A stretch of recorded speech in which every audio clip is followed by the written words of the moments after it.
Hare Krishna, welcome to this episode of Bhagavad Gita. Today we will study chapter 10, text 24, and maybe onwards after that, depending on the time. These are the material representations of Krishna, or Krishna's representations in this material world, that help us to remember Krishna even in this material world. Om Namo Bhagavate Vasudevaya, Om Namo Bhagavate Vasudevaya. ॐ नमो भगवते वासुदेवाय। ॐ अज्ञानतिमिरान्धस्य ज्ञानाञ्जनशलाकया चक्षुरुन्मीलितं येन तस्मै श्रीगुरवे नमः। श्रीचैतन्यमनोभीष्टं स्थापितं येन भूतले स्वयं रूपः कदा मह्यं ददाति स्वपदान्तिकम्। वन्देऽहं श्रीगुरो श्रीयुतपदकमलं श्रीगुरून् वैष्णवांश्च श्रीरूपं साग्रजातं सहगणरघुनाथान्वितं तं सजीवं साद्वैतं सावधूतं परिजनसहितं कृष्णचैतन्यदेवं श्रीराधाकृष्णपादान् सहगणललिता श्रीविशाखान्वितांश्च। हे कृष्ण करुणा सिंधो दीनबंधो जगत्पते गोपेश गोपिका कांत राधा कांत नमोस्तुते। तप्त कांचन गौरांगे राधे वृंदावनेश्वरी वृषभानुसुते देवी प्रणमामि हरिप्रिये। वाञ्छाकल्पतरुभ्यश्च कृपा सिन्धुभ्य एव च पतितानां पावनेभ्यो वैष्णवेभ्यो नमो नमः। नमो विष्णुपादाय कृष्णप्रेष्ठाय भूतले श्रीमते भक्तिवेदान्त स्वामिनिति नामिने। नमस्ते सारस्वती देवे गौरवाणी प्रचारिणे निर्विशेषशून्यवादी पाश्चात्यदेशतारिणे। जय श्री कृष्ण चैतन्य प्रभु नित्यानंद श्री अद्वैत गदाधर श्रीवासादि गौरभक्तवृंद। हरे Krishna Krishna Krishna Hare Hare Hare Ram Ram Ram Hare Hare.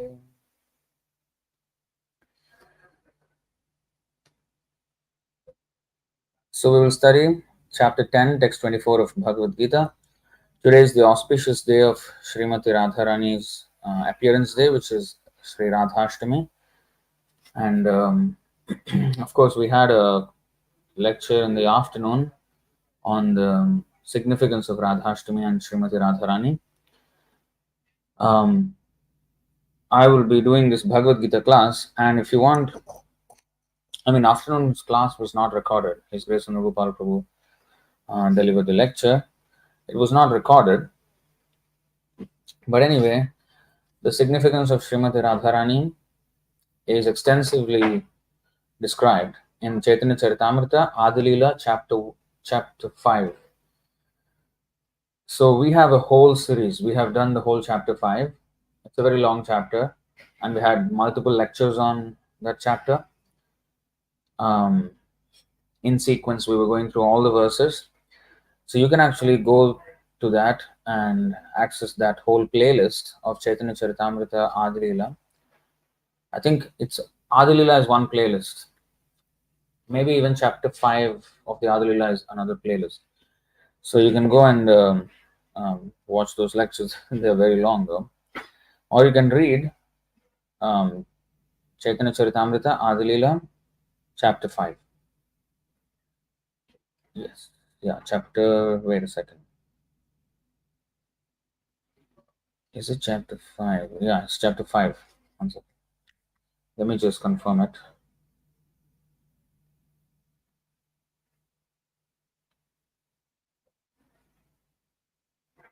No, sorry. Chapter 4. I'm sorry. Adilila chapter 4. That's where Srimati Radharani's glories are mentioned. So you can go and read that. So today's topic is chapter 10, text 24, and maybe onwards, depending on the time. Krishna's representations in the material world. पुरोधसां च मुख्यं मां विद्धि Partha बृहस्पतिं सेनानीनामहं स्कन्दः सरसामस्मि सागरः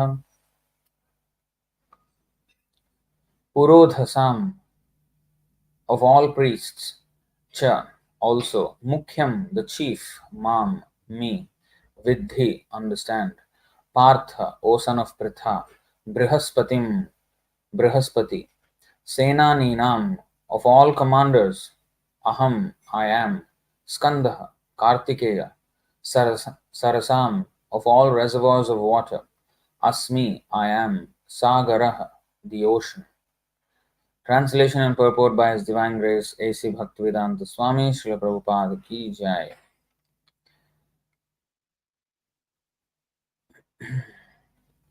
Translation of priests, O Arjuna, know me to be the chief, Brihaspati. Of generals, I am Kartikeya, and of bodies of water, I am the ocean. Purport. Indra is the chief demigod of the heavenly planets and is known as the king of the heavens. The planet on which he reigns is called Indraloka. Brihaspati is Indra's priest, and since Indra is the chief of all kings, Brihaspati is the chief of all priests. And as Indra is the chief of all kings, similarly Skanda or Kartikeya, the son of Parvati and Lord Shiva, is the chief of all military commanders. And of all bodies of water, the ocean is the greatest. These representations of Krishna only give hints of his greatness. So, first off, the existence of beings beyond this planet are spoken of here as if they are a matter of fact. And it is a matter of fact that every single planet is full of life. Every single luminary or heavenly or planet that we see or luminaries in the sky, they are full of life. Now, we are able to perceive only life on this planet, but life is everywhere. This is not some pseudoscience. Some you people are just talking without any evidence. Our evidence is not the findings of the scientists. The scientists, in due course of time, may be able to discover some of the things that are already mentioned in the Vedas, but they may not be able to realize many things with their scientific acumen, with their experimental and observatory powers. Nevertheless, we do not rely on their evidence to validate the statements of the Vedas. We have to get this very clear. We should not wait for so-called science, Western science, which is heavily reliant on our sensory perception and the perception through the instruments that we create. We should not heavily rely on that in order to validate the statements of the Vedas. And this is a common trend among the Hindus, that Hindus, they don't like to mention about the statements of our Vedas as if they are scientific.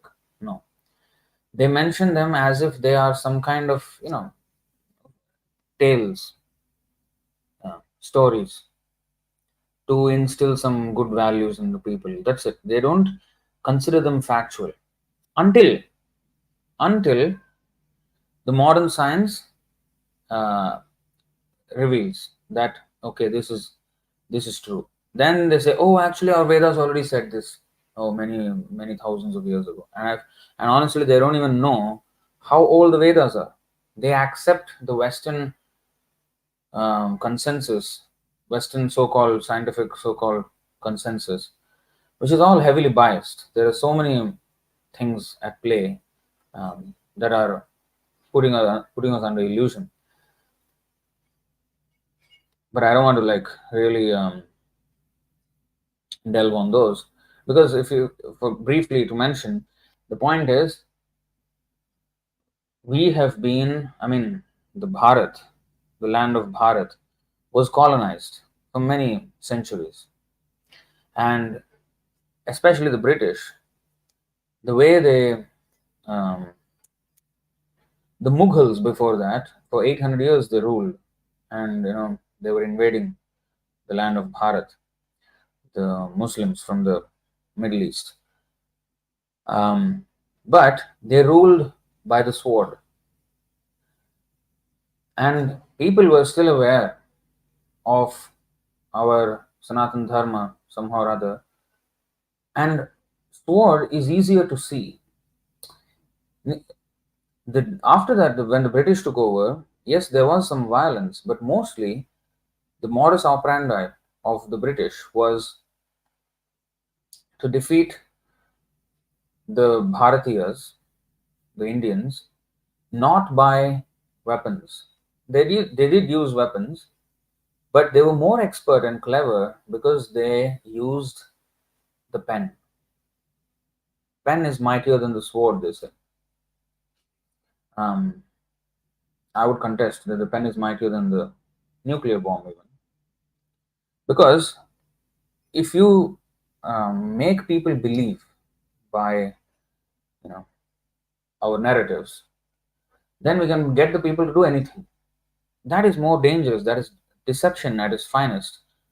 And we become victims of deception. And under deception, we don't even recognize the danger. Even though it may be far more dangerous than the sword, we don't recognize the danger. Classic example, I always quote this: abortion. We know the nuclear bomb killed about 200,000 people on that fateful day in 1945 in Hiroshima and Nagasaki. The upper limit estimate of the number of people killed in those two bombs by those two bombs is about 200,000 people. 200,000. That's a lot of people in one single day. Well, that is very visible. The effect of that is visible, and we are able to recognize the danger of it, the danger of nuclear weapons. But according to the statistics of the WHO, World Health Organization, the number of babies that are killed by their own mothers, or the mothers are paying some hitmen who are so-called gynecologists to kill their child, and that is the same exact number on a daily basis as the people who were killed in the nuclear bomb, by the nuclear bomb. In other words, 200,000 babies are being aborted, basically murdered, because and there's no alarm. There's no alarm whatsoever. Still going on. Legally, you are allowed to kill. Whatever the state says, that doesn't matter. Ultimately, Krishna's law works. So even if the state says it is legal, it is not going to be legal in the eyes of God. So we will be punished. Whoever does that will be punished. Both the parents, the persons who advised them, the doctor who did it, everyone is implicated. This is according to Manu Samhita. So anyway, my point is, deception is greater danger than honest show of weapons. When there is a sword, when there's a nuclear bomb, you see the danger, you feel the danger, you are aware of the danger. But when it is under deception, then in Sanskrit there is a phrase, Pashyan apina pashyati. Even while seeing, we cannot see. So our perception, you see, this is another reason why we cannot see things. We cannot see things even that are right in front of our eyes, because we are fed a narrative and we see through the lens of that conditioning. And therefore, even though we see, we cannot see. The gynecologist, who is committing the abortion, who's doing the procedure, they see all the parts of the child. In fact, they are supposed to count. Okay, this is the head, this is the hands, this is the legs. Okay, all parts are out. There's nothing remaining in the womb there, because according to medical science, so-called nonsense medical science. If there is anything inside the mother's womb, if any part is left behind, that can rot and create infection and kill the mother also. So in order to save the woman, they have to make sure in their procedure that all parts of the fetus are out. And fetus means it's a baby, it's an offspring. It's just a Latin word for offspring. This is again another deception, a layer of deception. They use the word fetus, so it makes you believe that it is not yet a child. It is a to be child, but not a child yet. No, it is a child since the time of conception. It is a child. However big the body is, however small the body is, it's a child. A soul, an individual soul is residing in that um, so-called lump of flesh, as they say. It's not just a shapeless lump of flesh, it is actually taking shape. So this is all, so it's all deception by word jugglery. So that is even more dangerous. So anyway, the scientists, they cannot understand, they cannot see many things. But here you see, it's a very interesting thing in today's verse.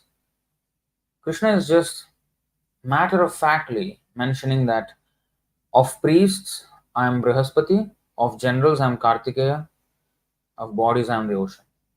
Now, two people mentioned here, and in the previous verse he also said Indra. He mentioned Indra. So, I mean, if you see, where did he say Indra? I think the previous verse, is it not? Let me just confirm it. 10, yeah, 10:22. Two verse before this, he said, of the demigods, of the devatas, I am Indra. Devanam asmi vasavaha. So, Indra is a personality that is mentioned, Rudra is mentioned, Brihaspati is mentioned, Kartikeya is mentioned, many other also are mentioned. Now, we have no experience of these personalities in this world. Brihaspati, he is the chief priest of the devatas. He is called the Devarshi, or also Devaguru. He is the spiritual master of the demigods. Kartikeya is the son of Shiva and Parvati. He is a personality. Now, these are, according to modern terminology, aliens, extraterrestrial beings. They're not with some ugly looking green faces with some, 10 feet tall and, disproportionate bodily structure. No. They are extremely beautiful, extremely qualified, and subtle. Their existence is very subtle. We cannot, even most of the people in this world, they cannot even know the presence of ghosts. Ghosts are a reality, and some people can see them, but most of the people can't. That does not mean they're not there. Their existence is very subtle, their bodies are subtle. Now, ghosts are just very low level beings. The devatas are much higher. I mean, let me just show you this. So, Srimad Bhagavatam 5:521. भूतेषु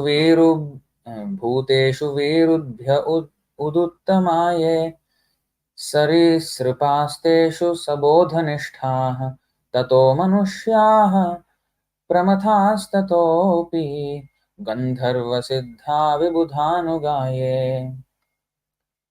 देवासुरेभ्यो मघवत्प्रधाना दक्षादयो ब्रह्मसुतास्तु तेषाम् भवः परसोऽथ विरिञ्च वीर्यः समत्परोऽहं द्विजदेवदेवः.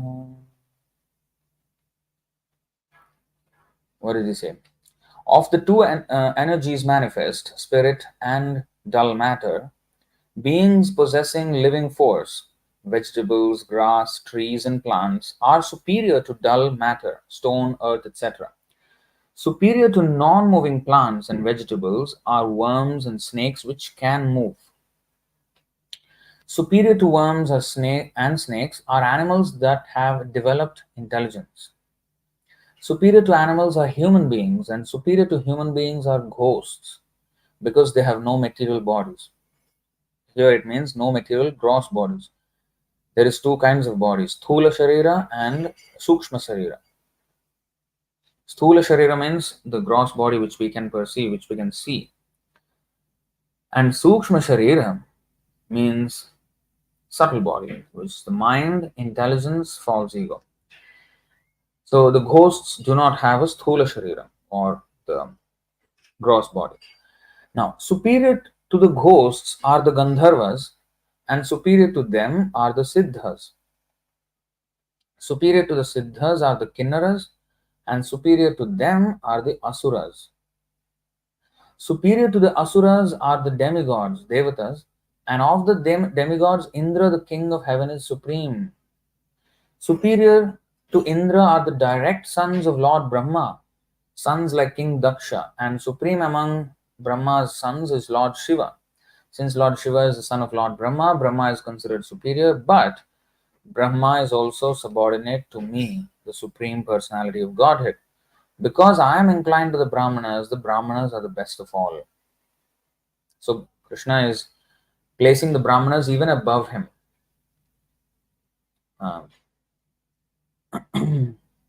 Krishna is called Bhakta Bhaktanam. There is a verse.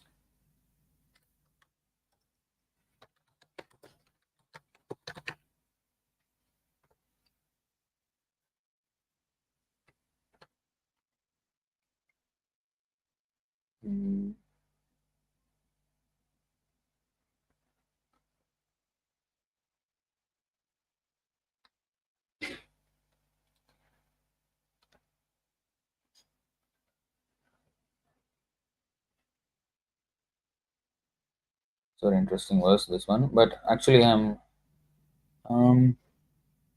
I probably I don't know where to find it, but yeah. In one place he said, and in many places he said, basically, Krishna is the devotee of his own devotees. So he placed the Brahmanas even above him. Now, my point is here, the Devatas are so much superior. You see, superior to the human beings are ghosts, and above ghosts, Gandharvas, and Siddhas, the Kinnara, Charanas, Vidyadharas, and all this, and then there are Asuras. Asuras also very high level in the bodily structure, and the Devatas are even higher. How subtle their existence must be. And then the sons of Brahma, and then Shiva. This is as the existence goes higher and higher, it becomes more subtle, which is the reason why we are unable to detect life on other planets. We are incapable of even perceiving such life. So they exist on a realm or a dimension which we are unable to even access. Nevertheless, Krishna does not shy away from mentioning them in the Bhagavad Gita.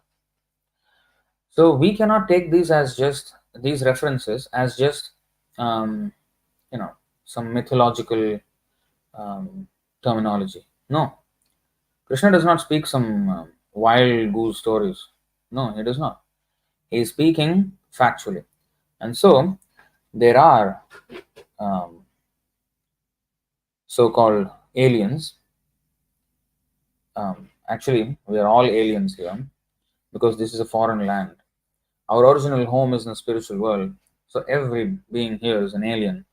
But we think our our place of inhabitants is this earth, and therefore anybody else from other planets is alien. It's a very distorted view we have. This is not our home, this planet. We belong to the spiritual world, and here we are in this material world as aliens. So anyway, there are beings on other planets, and we have information not just of they're trying to send some signals, receive some signals or something. They're speculating in many different ways how life can exist, but we have depth of detail. that we know who's the king of the heavenly planets, and we know the chief personalities in many of these planets. We also know the chief priest. We know they have religious life. In fact, they are much more religious than we are. And they have chief priest, the spiritual master, and even some of their conversations. If you read Srimad Bhagavatam, there are so many conversations between personalities that do not exist on our planet. And these are not just fictitious. This is the problem. Until modern science gives us some, validation, or then we are very proud of our Vedic statements. Until then, we don't believe. That means we basically see through the lens of the Western so-called experimentation. That's it. We are just listening to them. We're just having full faith in them, not our Vedas, not Krishna. So that's the problem. So we cannot be like that. So of priests, Arjuna, know me to be the chief, Brihaspati. And the scholarship of Brihaspati is unmatched in this entire universe. Of course, there are, sages above him like Narad Muni, who's even higher. But for all practical purposes, Brihaspati is a chief priest of the heavenly planets. So he's the spiritual master of the heavenly planets. And of generals, you see, even generals, there are armies. What just by mentioning of this one mention of this one personality, Kartikeya, we can know that there are armies in other planets, and there are wars also in other planets. And there's commander in chief of the demigods, and the Deva and Asura. Devasura Yuddha is always going on all the time. Like Bali Maharaj and Indra, they had war. So likewise, there's always war between them most of the time, many instances. And the uh, commander in chief of the demigods is Kartikeya, Skanda. And there are many heroic deeds that are mentioned in the Puranas of Skanda.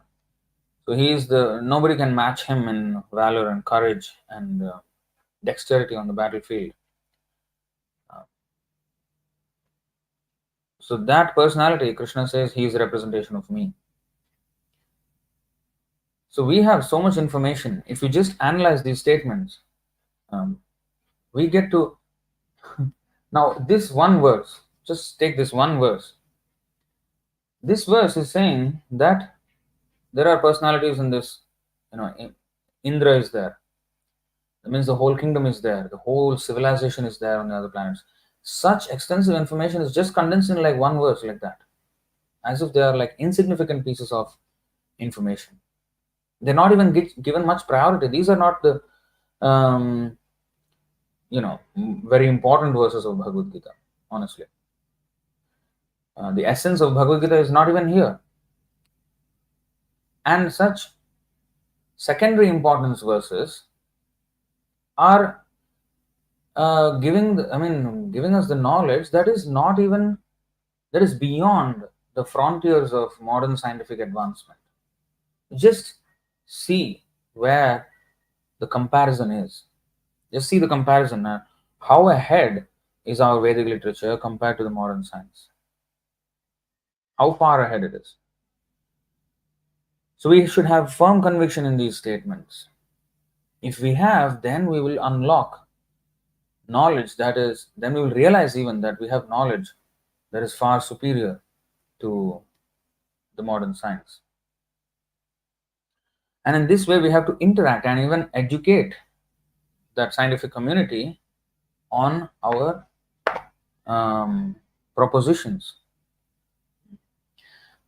Of course, we're not going to like argue with them. Hey, we have a verse saying that they're not going to buy it.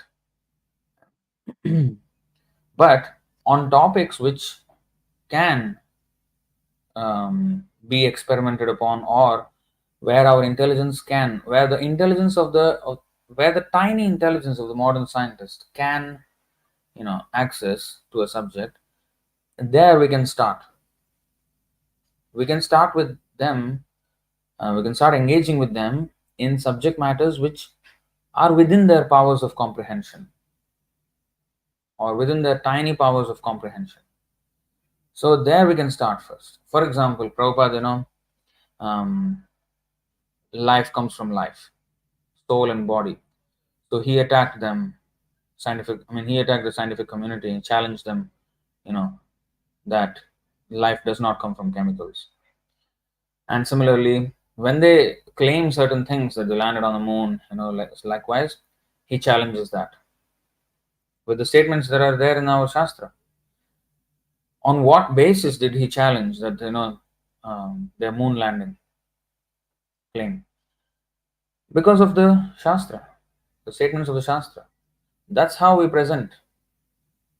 And we prove their statements wrong, their analysis wrong, and give an alternative um, understanding, which is actually the correct understanding from the Shastras.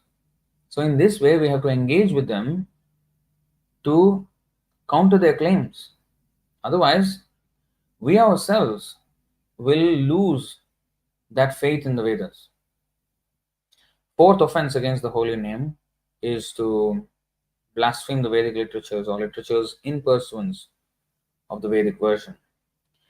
So if we don't vehemently or vociferously stand for the Vedic conclusions, challenging any other conclusions that come against the Vedas, and using whatever logic is at our disposal um, to counter those claims, then we are inherently not even thinking about how our Vedic literature is applicable in these circumstances. For example, recently Chandrayaan mission happened, and India is very proud to send some machine to the moon.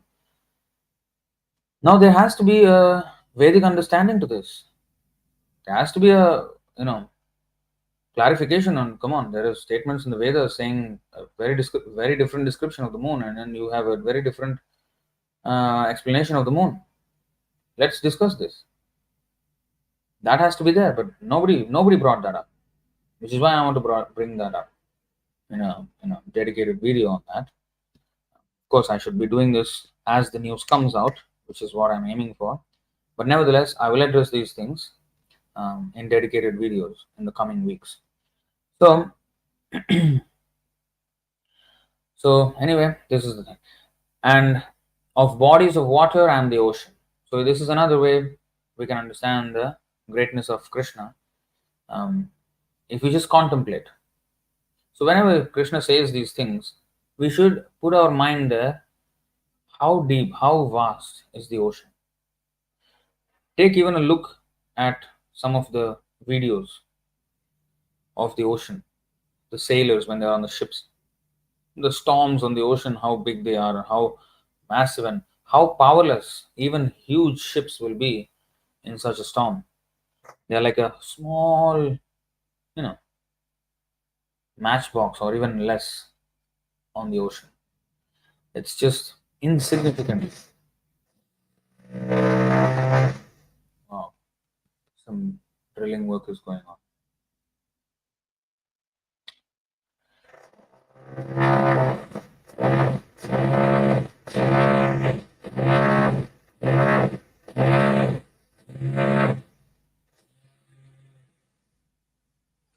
Just give me a second here.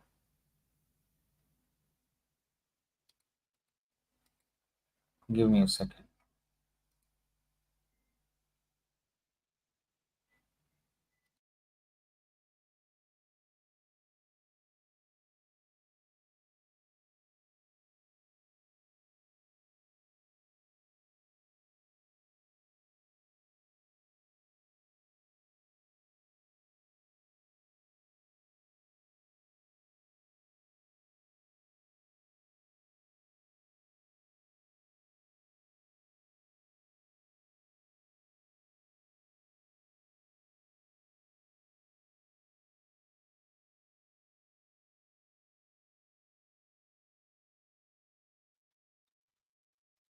Okay.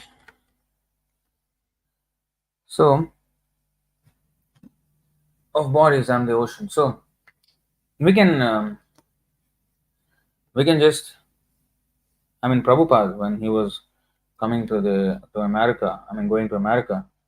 He was in this ocean, and then the ocean was vast. The expanse of water was huge. And Prabhupada went, Govinda Jai Jai, Gopal Jai Jai, Radha Ramana Hari Govinda Jai Jai. I mean, that's all you can do. I mean, you can remember Krishna.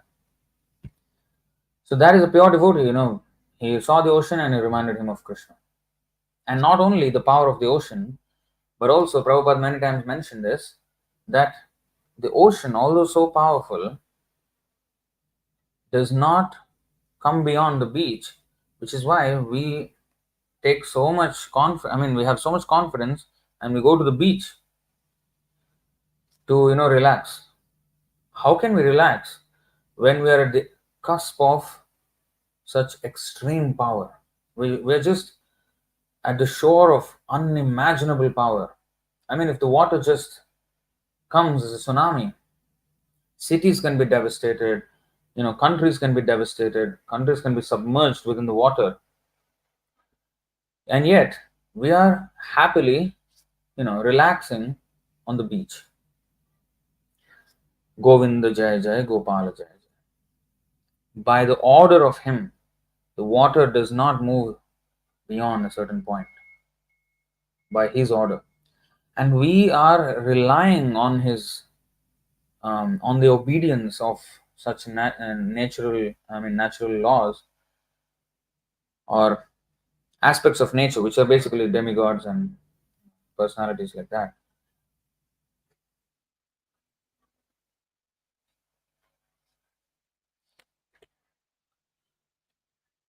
So we are relying on such personalities in order to, have a safe space.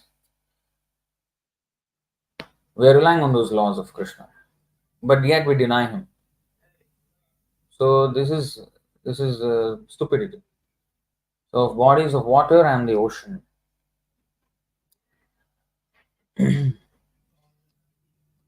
So we can go to the next verse. Maharshinam bhriguraham giram asmyekamaksharam yajnanam japa yajñosmi sthavaranam himalayah. Maharshinam bhriguraham.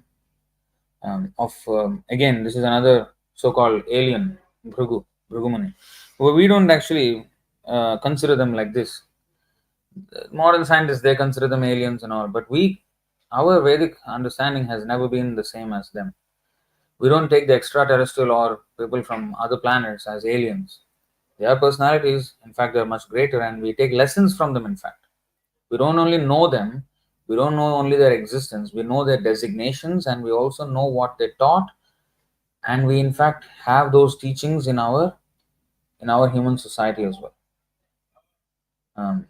Like Bhrigu Samhita. There's a whole astrological science based on Bhrigu teachings. And of course, he's also a great devotee, and then therefore, there are devotional teachings from Bhrigu. So in fact, our parampara, our sampradaya, is coming from Brahma, Narada, Vyasa, who are so-called beyond this world. They don't even exist on this planet. They exist on other planets. Of course, Vyasadeva is on this earth. But, Narada Muni, Devarshi. So, we don't consider them aliens or something like this. It's a very ignorant terminology, I would say. Very ignorant terminology. Maharshinam Bhriguraham. Very great sages. I mean,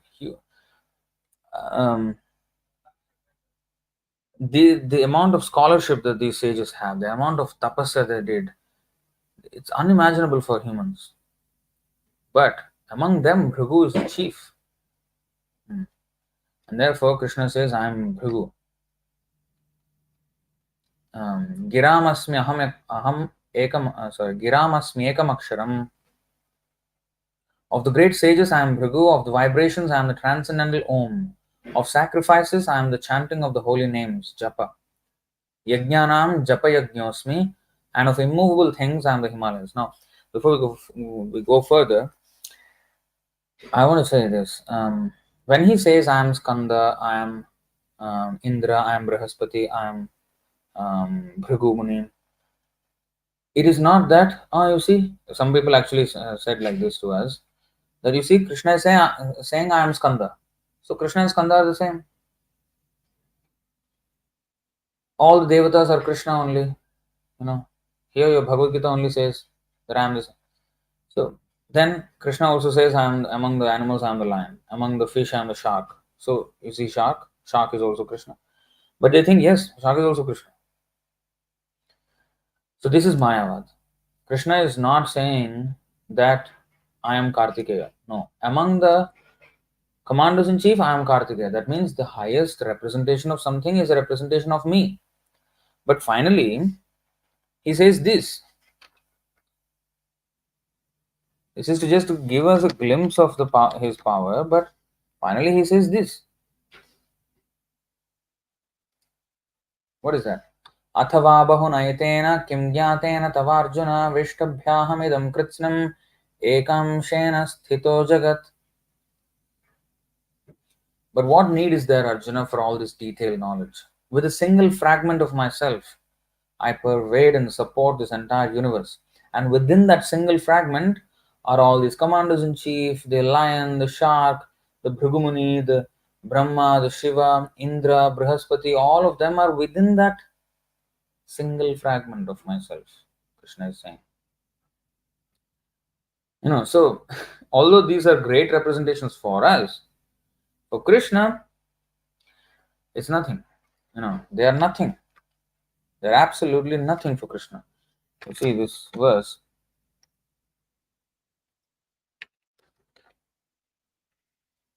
Mukundamala Stotra. Prithvi Renuranуh Payansi Kanikah Phalguh Sphulingo Laghus Tejo Nishvasanam Maruttanutaram Randhram Susukshmam Nabha Kshudra Rudra Pitamaha Prabhritayah Kitaah Samastaah Sura Drishte Yatra Satarako Vijayate Shripad Dhuli Kana. You see, once our Savior has been seen, here it is referring to Lord Vishnu, the whole earth becomes no greater than a speck of dust. Compared to Krishna, once we know Krishna and his greatness, whole earth becomes no greater than a speck of dust. All the waters of the ocean become mere droplets. The totality of fire becomes a minute spark. What does this mean? Oh, fire becomes small. Oh, ocean becomes small. No. We have to understand properly. So that means all these which seem very great, seem of great significance, become insignificant in comparison to the Lord. How valuable is this earth? So much so that great countries are fighting among small pieces of uninhabitable land. They are fighting over it. And they are fighting over resources of the earth, like the minerals, the fossil fuels, rare earth metals like gold and whatever. So they are fighting over these things. Big wars, millions of people are being killed for some resources of the earth. But the whole earth becomes no greater than a speck of dust. Who is interested in a speck of dust? Who? Nobody. So that insignificant it becomes once we know Krishna, who is the source of everything, who is so great that we cannot even imagine now. But with these statements, we can understand how great is Krishna. That the earth, just imagine how much geopolitics is going on and how much tensions, political tension, international tension is going on just because of some resources of the earth. And all that becomes insignificant when Krishna is known. As insignificant as a speck of dust, the totality of earth's resources. Okay, all the waters of the ocean become mere droplets. How vast is the ocean? If that is a droplet, then how big is Krishna? So it gives just an idea. The totality of fire becomes a minute spark. I mean, countries are stacking up nuclear weapons, which are basically fire. Fire. Once you release a nuclear bomb and it's just fire, the heat kills, right? It's fire. Fire weapons. The totality of fire becomes a minute spark. Minute spark. Imagine the Hiroshima Nagasaki fire. That's just like nothing. But the totality of all fire becomes just a minute spark. The winds become just a faint sigh. I mean, we just had, recently, just this week, this week, there was a tornado in Vietnam. Quite a heavy destruction. Now, there are powerful winds in the sea. If we go, sometimes there's huge winds and storms. All of that, all these tornadoes, everything put together, becomes a faint sigh. And the expanse of space becomes a tiny hole. To give us the comparison of how great Krishna is saying, I am among this, I am this, among this. But actually, that is because from our vantage point, these things are very great. So it is giving us a vector. You know what is a vector? Vector has a direction. So it is giving us a vector, a direction on the greatness of Krishna. It is not the greatness of Krishna. He is not as great as Skanda. Skanda is nowhere compared to Krishna. Krishna is not as great as Skanda. Skanda is nothing compared to Krishna. But we are nothing compared to Skanda. So from our vantage point, Skanda is a very great personality. So it is a direction in which Krishna is from our vantage point. It is towards the greatness of Krishna. But because we cannot grasp what is infinite in our tiny brain, so there is some reference points for us to at least try to grasp, so that we at least try to grasp what is the greatness of Krishna. This is just a vector, a direction in which Krishna's greatness is, but it's not. In fact, there is a statement like that by Bhaktisiddhanta Saraswati Thakur in Brahma Samhita, in one of the purports, if I'm not wrong.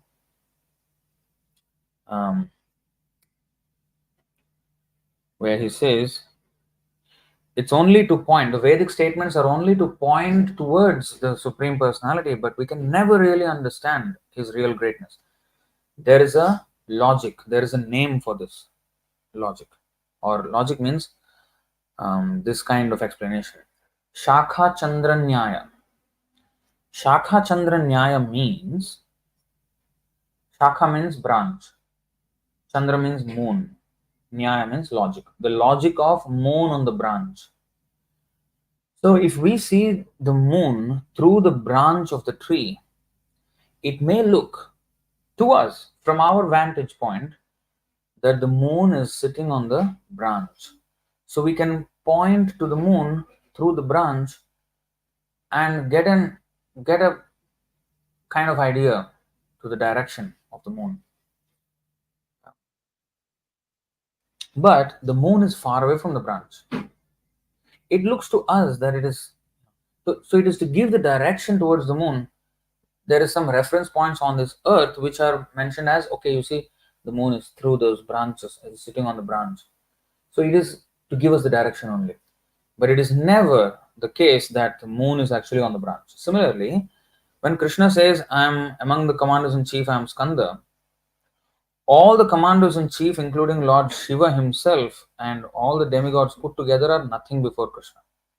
And that we will see in the same verse. The winds become just a faint sigh, and the expanse of space becomes a tiny hole. Great lords like Rudra and grandfather Brahma become insignificant, and all the demigods become like small insects. How insignificant is an insect? I mean, the Devatas, among whom Kartikeya is one, Indra is one, Lord Shiva, Lord Brahma. But Krishna says, this Kulashekar Alvar says, the devatas themselves become insignificant like insects. Insects. So, is he really Skanda? Is he really Bhrigumani? No. No. He is infinite. All these personalities that are mentioned are infinitesimal souls like us. They are individual Jivatmas. Except for Lord Shiva. Lord Shiva is different. He's an expansion of Krishna for the function in this material world. But that's apart from him, even he is subordinate to Krishna. And Brahma and down, everybody is just a living entity like us. Exactly like we are. They have a better body, they have a higher responsibilities and powers, but they're just jivatmas like us. So how can they be equal to the Lord? Never. Never. But when the Lord invests some energy or blesses them, empowers them with certain powers and energy, then those powers become very prominent in this world. And Krishna is just giving us a hint, those powers are actually mine. Because whatever the demigods can give you, Krishna says, actually I am giving it, right? Through them. Because you have faith in them, I am just, see here. Sataya Shraddhaya Yuktastasyaradhanamihate labhate cha tatah kaman mayaiva vihitan hitan. Endowed with such a faith, a worshipper of the demigod, he endeavors to worship a particular demigod and obtains his desires. But in actuality, these benefits are bestowed by me alone. So whatever the devatas can give, they can only give when they are empowered by Krishna. So Krishna empowers them to give us certain things, and then they can give us. Without that, they cannot give us.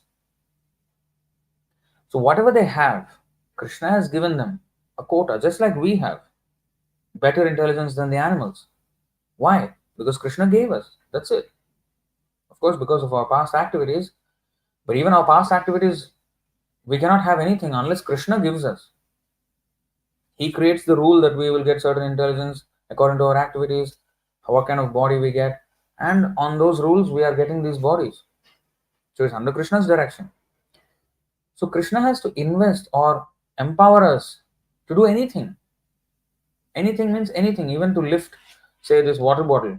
Krishna has to empower me. Because if I become paralyzed, if Krishna wants to withdraw my power from this hand, and if he does withdraw, then I'll be unable to move this hand. Muhammad Ali, he was a boxer, American boxer. He was the fastest boxer of his time, very fast. He could dodge all punches and he could fight. He could, what is that? Move like a butterfly, sting like a bee. That was his, catchphrase of how he used to move about in the boxing ring while fighting. Move like a butterfly, sting like a bee. So he was very fast. But later on in his life, he became paralyzed. He got, I think, the Alzheimer's disease or something like this. And then he became later on almost incapable of moving his hands and legs, nothing. Of course, he recently passed away. But the point is, the Lord can withdraw. Arjuna said, oh, this is the same Gandiva and the same, I'm the same Arjuna, there's the same arrows. But I'm unable to even defeat some cowherd men. Whereas I defeated even the entire host of the Devatas with my bow and arrow. But now I'm unable to, defeat even some cowherd men. When Krishna left, this is what happened. When he tried to save the, queens of Dwarka from some dacoits, some cowherd men. So when Krishna withdraws the power, we cannot do anything. So Krishna is empowering everybody, and even these great representations of power. For example, lion. The strength of especially a male lion. Among the animals, it's the most regal animal. And the power is just unimaginable power the lion has. And not just the power, the courage of the male lion especially. Is you can see some wildlife videos to see how powerful the lion is. But unless Krishna empowers that animal with that ferocity, it cannot do anything. Cannot do anything. So, by giving us just, the representations of his power in this material world, he is trying to point us in the direction of his power. Actually, Bhaktisiddhanta explains this in one of the purports, but I don't remember exactly where. He has his way of explaining things, very articulate but very difficult to comprehend on a first reading. But nevertheless, it was beautifully worded by him. He explains this. So basically, to point us only in that direction. So, indeed, even one particle of dust from our Lord's feet conquers all. So, they do not even compare to the dust. So, this is what Krishna says, Ekam Chena Sthito Jagat. So, we should not mistake these statements to be Mayavadi statements, which say, oh, Krishna is Kanda, Krishna is Rudra, Krishna is Indra, Krishna is Brihaspati, Bhrigu. So, Krishna is everything. Everybody is Krishna. Everything is Krishna. Krishna is everything. No. Everything is Krishna, but Krishna is not everything.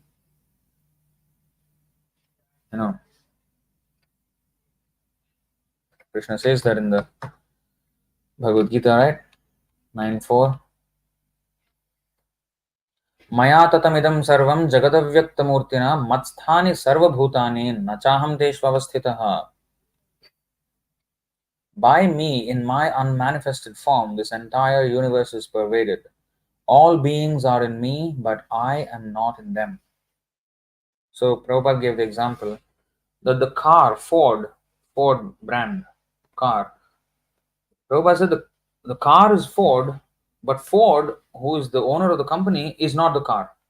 The car is Ford, but Ford is not the car. Similarly, everything is Krishna, but Krishna is not everything. This table or this camera is Krishna's energy, so it is Krishna, but Krishna is not the camera. So this is the understanding, Achintya Bheda Bheda Tattva, inconceivable oneness and difference. So that is how Krishna exists. So it is not the mind, we cannot mistake these statements. So now coming back to the verse, the great sages, I am Bhrigu of vibrations, I am the transcendental Om. Om is Krishna. So, but people have, the impersonalists usually chant Om. Devotees also chant, but they want to be more specific. The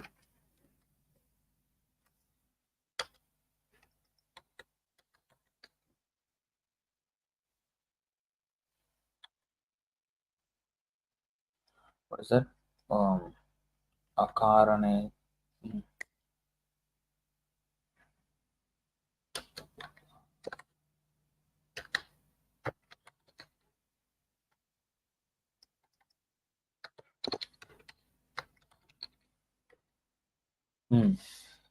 अकारेणोच्यते विष्णुः श्रीरुकारणेन कथ्यते मकारस्तु तयोर्दासः पंचविंशः प्रकीर्तितः. In the mantra Om, the letter A signifies Lord Vishnu, the letter U signifies the goddess Shri, and the letter M refers to their servant, who is the 25th element, which is the Jivatma. Now, another verse is also there. Yes, this is by Rupa Goswami. Is it not? Katha Upanishad. So, अकारेणोच्यते कृष्णः सर्वलोकैकनायकः उकारेणोच्यते Radha मकारो जीववाचकः. Omkara is a combination of the letters A, U and M. Akarenochyate Krishna. The letter A, Akara, refers to Krishna, who is Sarvalokaikanayakaha, the master of all living entities and planets, material and spiritual. Nayaka means leader. He is the supreme leader. Nityo Nityanam Chetanas Chetananam. Katha Upanishad 2 to 13. This is Katha Upanishad. The letter U, Ukara, indicates Srimati Radharani, the pleasure potency of Krishna, and Makara indicates the living entities jivas. Thus, Om is the complete combination of Krishna, his potency, and his eternal servitors. In other words, Omkara represents Krishna, his name, fame, pastimes, entourage, expansions, devotees, potencies, and everything else pertaining to him. As Chaitanya Mahaprabhu states in the present verse of Sri Chaitanya Charitamrita, Sarva Vishwadhama. Omkara is the resting place of everything, just as Krishna is the resting place of everything. Brahmano hi pratisthaham. So, Krishna. So, in this way, Omkara is situated. Now, A. Why A is Krishna? Because A is actually the primal sound. All the sounds of our mouth, the primary sound is A. The A come from here out. Now, with the various manipulations of the tongue and the throat, you can make different sounds. But actually, the original sound is A. That is original. Now,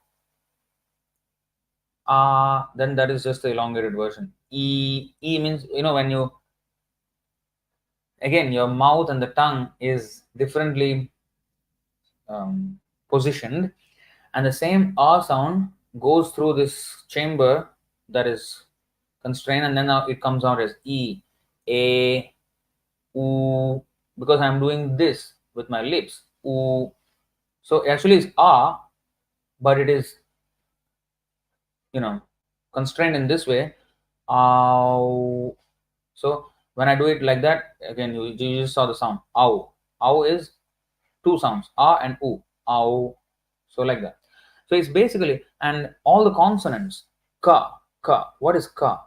It is A, but when I touch the tongue to the palate at the back, A, ka, ka. So I'm stopping the sound with my tongue, and that becomes ka now.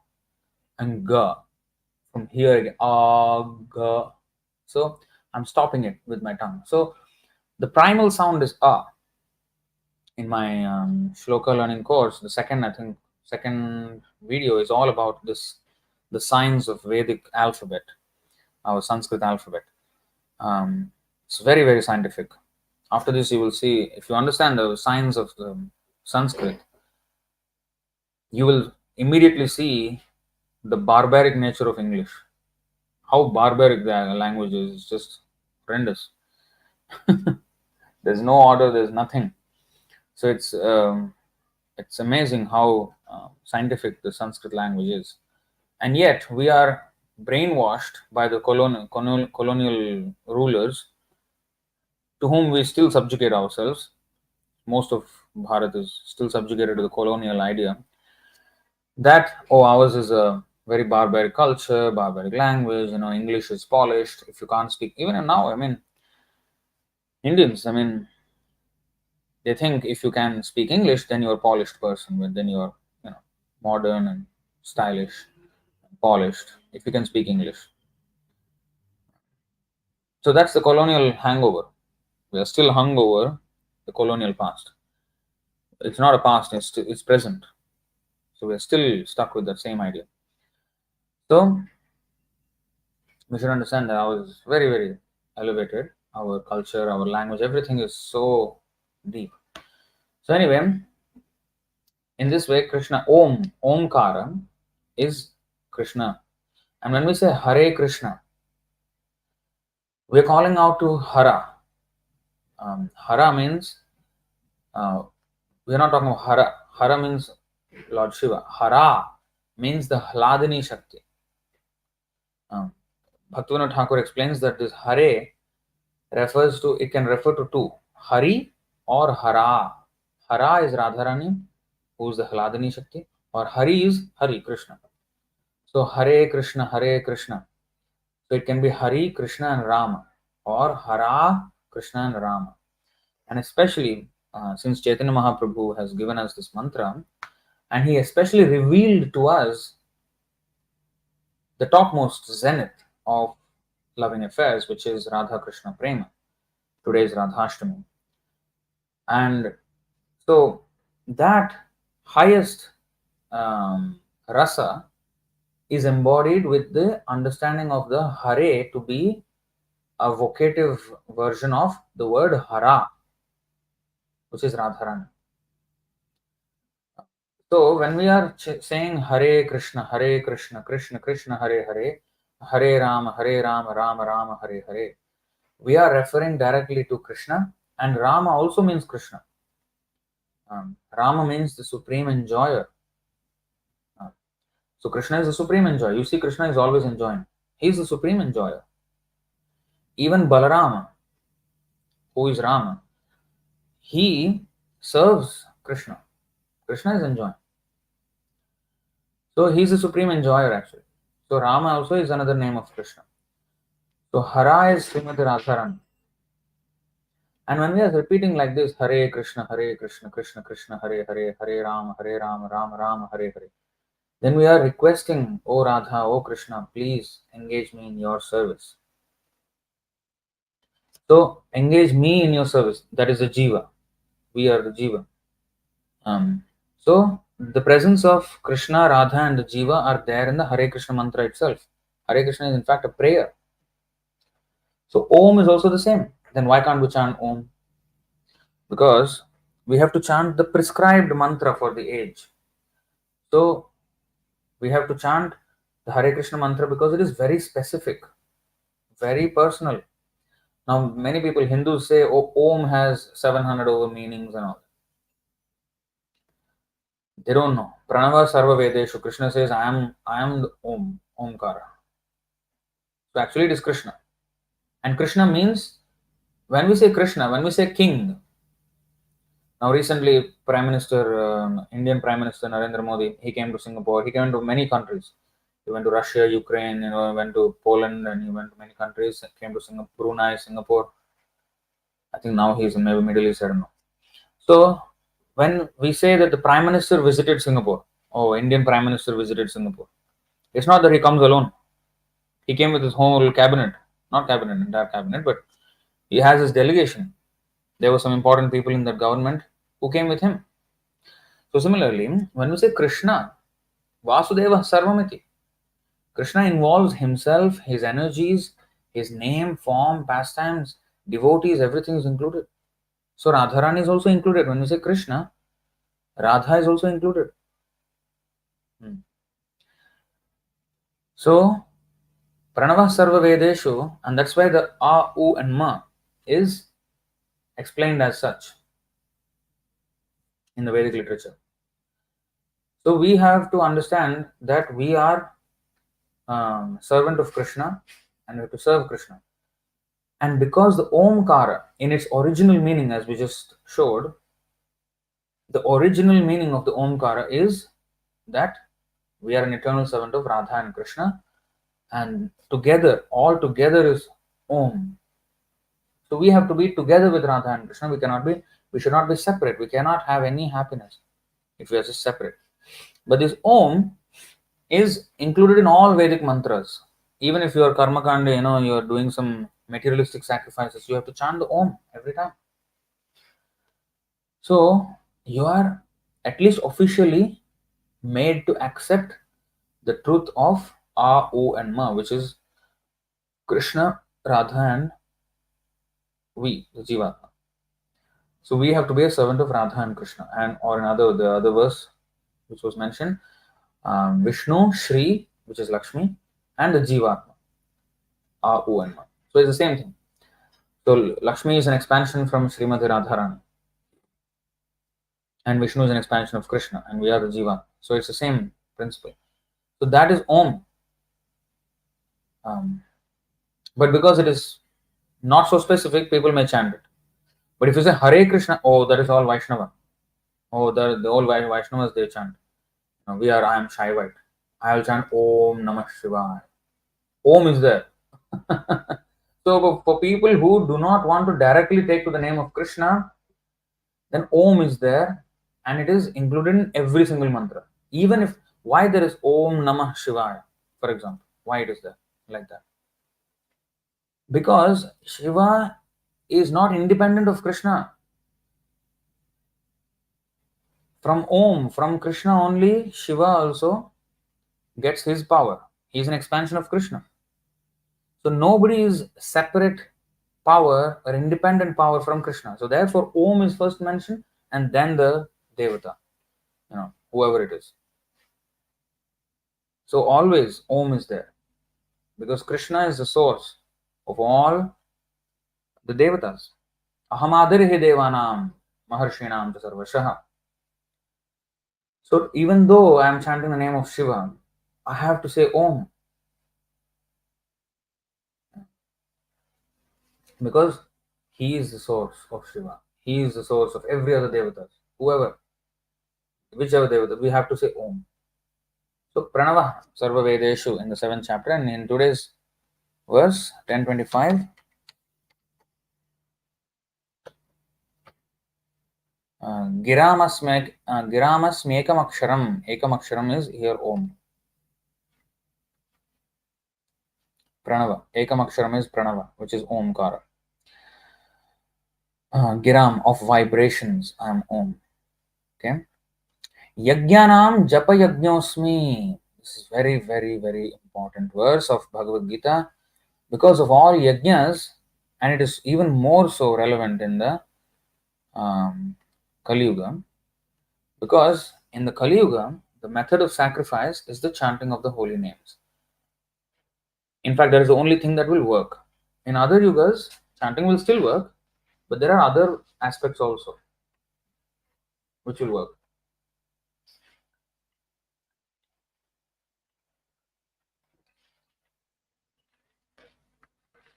Hanuman always chants the name of Ram. He was not in Kali Yuga, Treta Yuga.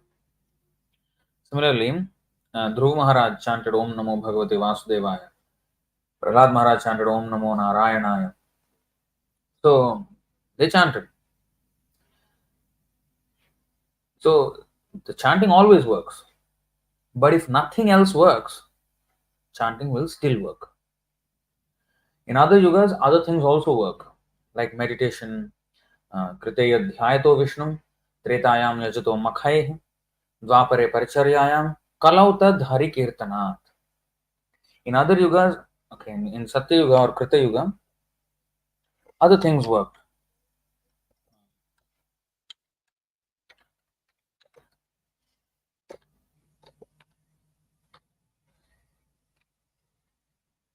Whatever result was obtained in Satya Yuga by meditating on Lord Vishnu, in Treta Yuga by performing sacrifices, it is meant here, the fire sacrifices, and in Dwapar Yuga by serving the Lord's lotus feet, as in Archa Murti, Archa Vigraha, temple worship, opulent, very, very opulent temple worship. All the results of such worship can be obtained in Kali Yuga simply by chanting the Hare Krishna Mahamantra. Now, in other yugas also there was chanting accompanied like meditation on Vishnu. Valmiki meditated for 60,000 years. And he was also chanting Rama, Rama, Rama, Rama.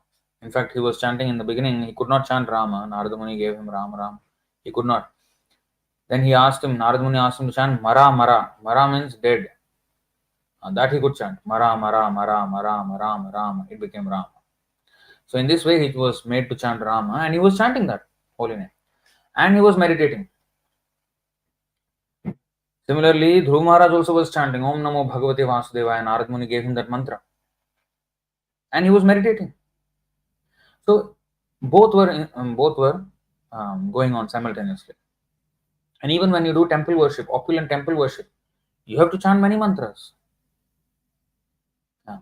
So the chanting is always accompanied, it's an accompaniment to all kinds of worship. But in Kali Yuga, all the other things cannot work, but chanting will still work. And therefore, Yajnanam Japa Yajñosmi. That chant, the holy name is so powerful, but that even if all the things are powerful, meditation, sacrifices, the deity, all are powerful, of course, it's Krishna's representations. But when the times are polluted, just like in Kali Yuga, when other systems of worship do not work, the chanting will still work, independent of the other systems. It is so powerful. Kalikale Namarupe Krishna Avatar. In Kali Yuga, Krishna is incarnated as the holy name, especially to deliver us. So,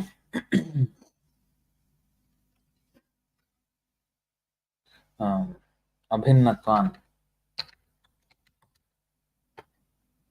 Yeah, 17.133. नाम चिंतामणि कृष्णश्चैतन्य रस विग्रह पूर्ण शुद्धो नित्य मुक्तो अभिन्नत्वान्नाम नामिनोः. The holy name of Krishna is transcendently blissful.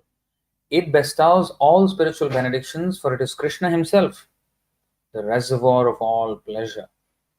Krishna's name is complete, and it is the form of all transcendental mellows. It is not a material name under any condition, for it is no less powerful than Krishna himself.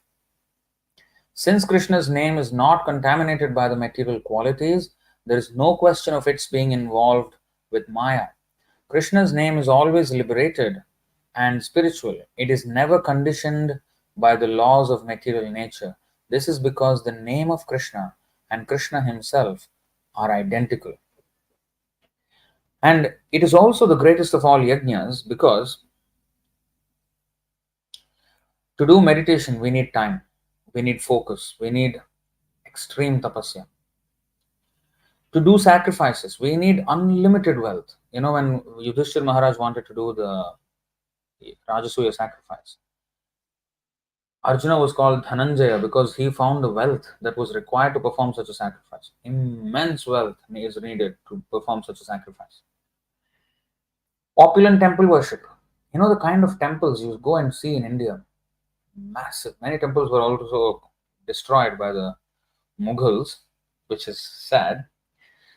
But those which are still standing, you can see the massive structure and the intricate architecture and sculpture and everything that goes on into that, and the Vastu Shastra, Shilpa Shastra, everything that goes on into that.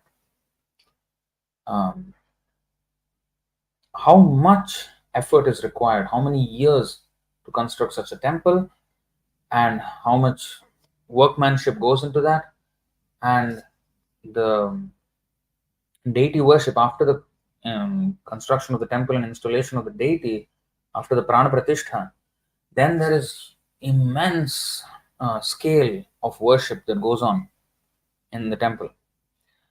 All that requires a lot of funds. Now, if you see the chanting, open your mouth and chant Hare Krishna, Hare Krishna. It's free. It is free. And it is so powerful that it surpasses every other process. In fact, Agachit Maranam Vishnor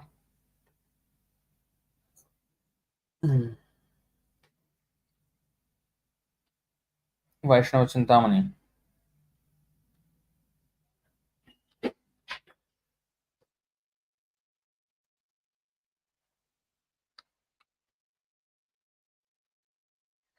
अघच्छित् स्मरणं विष्णोर्बह्वायासेन साध्यते ओष्ठस्पन्दनमात्रेण कीर्तनं तु ततो वरम्. Although capable of destroying all sins, the remembrance of Lord Vishnu is achieved only with extraordinary effort. On the other hand, one may perform Krishna Kirtan simply by moving one's lips, and thus this process is superior. Why Yajnanam Japa Yajñosmi? Why not some meditation is better? No. Here it is a meditation. First of all, it has to be only meditating on the form of Vishnu or Krishna. Krishna says that also in the Bhagavad Gita, 6th chapter, 11th to 14th verses. You see, on Krishna we have to meditate, not on some void, some empty your mind nonsense.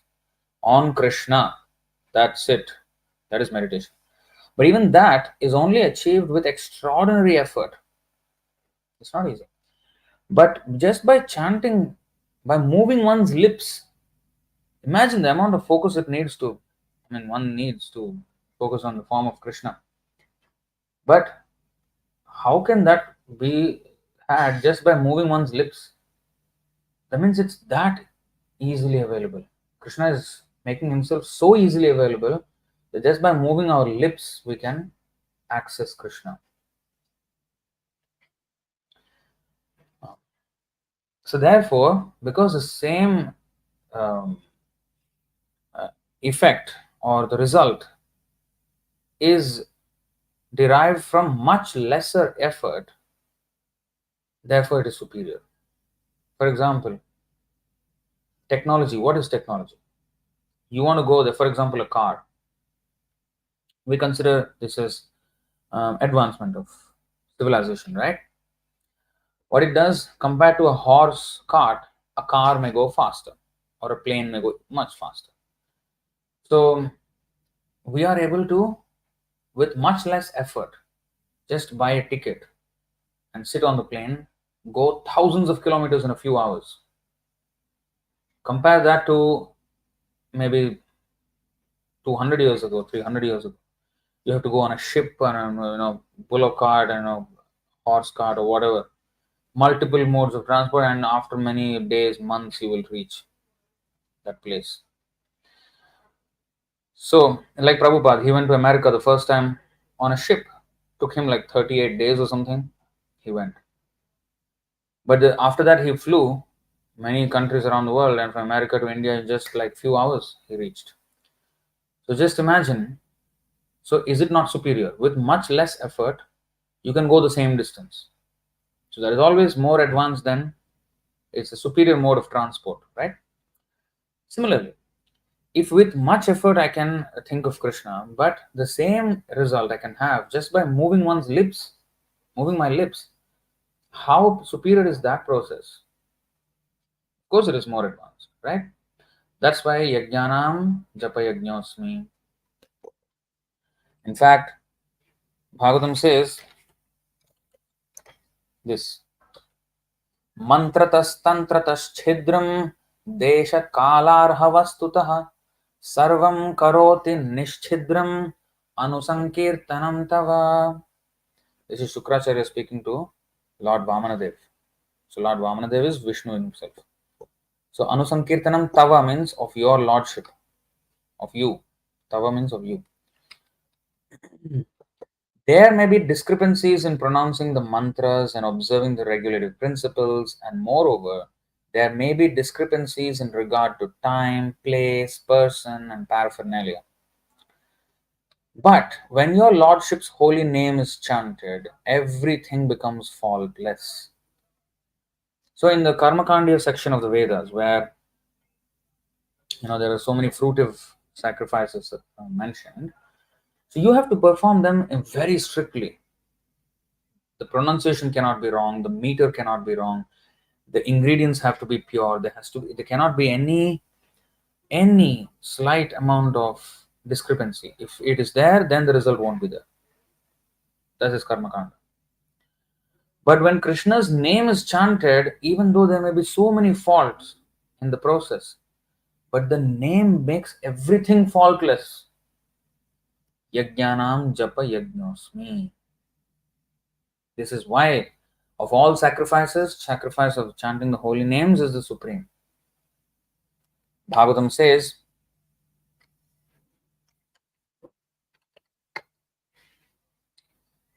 Tasmat Sankirtanam Vishnor Jaganmangalamam Hasam Mahatamapi Kauravya Vidhaikantika Nishkritam.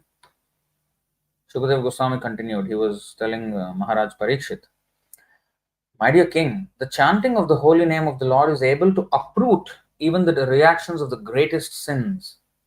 Therefore, the chanting of the Sankirtan movement is the most auspicious activity in the entire universe. What is that again?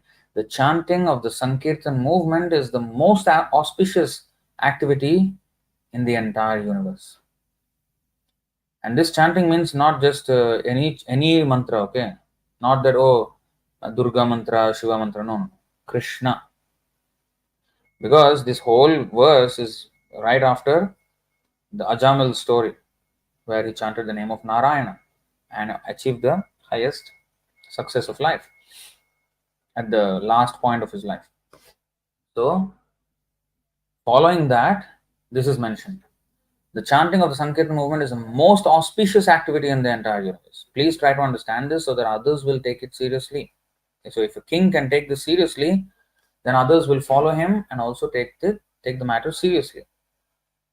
So the leaders, they have to take to the chanting of the Sankirtan movement, Hare Krishna Mahamantra. Now, recently there was this Indian Prime Minister Narendra Modi, who came to Singapore and met with all the important political leaders of Singapore. And after that, he met, who? He had a meeting with all the top business leaders of Singapore. So he had a meeting with the political leaders and the business leaders. And he went away. Now, if you see this from the perspective of Varnashram system, he met with the Kshatriyas and the Vaishyas. What happened to the Brahmanas? They're not important in society anymore. Or they are important. Society does not recognize their importance. Before meeting any of them, he should meet the Brahmanas.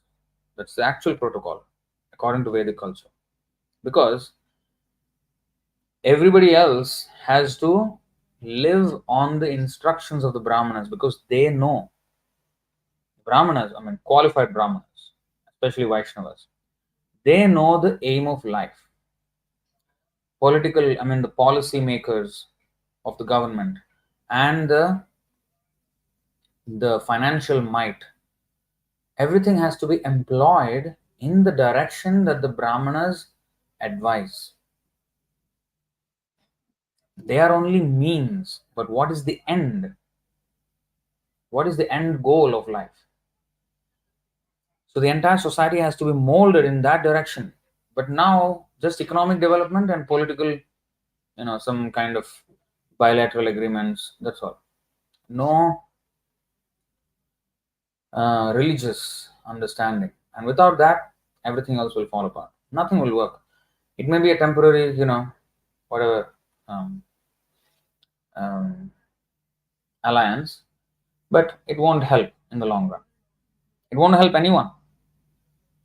Helping them financially and creating more business opportunities for people in India, or some investment into India. That's what he actually made here. He pitched to the Singaporean government to invest in India, and he got the business leaders' opinions so that he can create an economic corridor for them to come into India and go into India and do business there, and some new technological sectors of manufacturing and all this. So in this way, he is trying to make more jobs for Indians by collaborating with Singapore. In this way, there are so many things that he's trying, but without direction, just earning livelihood doesn't do anything. We have to have a direction for life. Livelihood is to maintain the body. The body has to be maintained for what? Not only to, again, find livelihood. Body is not to be maintained only to find livelihood again. And that livelihood will maintain the body, and the body will just find a livelihood. That's not the livelihood. Is to maintain the body. Body is to be used in Krishna's service, so that we prepare for our future life, to go back to Krishna. This understanding is completely missing. So here, Sukadeva Goswami is telling Parikshit Maharaj, you take it seriously so that others will take it seriously. So in this way he was saying. So therefore, this chanting is very, very essential. And those who are intelligent, Sumedhasaha, they will take to this chanting of Hare Krishna Mahamantra and worship Chaitanya Mahaprabhu, who showed us the highest, the zenith of Krishna Prema, which is Srimati Radharani's love for Krishna. And under the shelter of Srimati Radharani, we can actually progress. We can only progress under the shelter of Radharani, and we cannot go to Radharani through without a pure devotee who is a servant of Srimati Radharani. This is why Dasa Dasa Dasanudasa is very important. If we are not Dasa, Dasa, Dasanudasa, we are not Krishna Dasa. We cannot be Das of Krishna if we are not Dasa, Dasa, Dasanudasa of Krishna. Krishna says that very clearly. Ye me bhakta jana partha, name bhaktaश्च te janaः. Mad bhaktanam cha ye bhaktas te me bhaktatama mataः. Lord Krishna told Arjuna, those who are my direct devotees are actually not my devotees. But those who are the devotees of my servant are factually my devotees. So this is the truth. If you have to become a servant of Srimati Radharani, then you have to be Krishna. If you have to become a servant of Krishna, then you have to become a servant of Radharani. If you have to become a servant of Radharani, you have to become a servant of Radharani's servant. So the spiritual master is such a personality, a pure devotee spiritual master, and that's what we sing every day in the morning. What is that? Nikunja yuno ratikeli siddhyay yayali bhir yayali bhir. How can I forget this? Okay, let's take out. When I sing,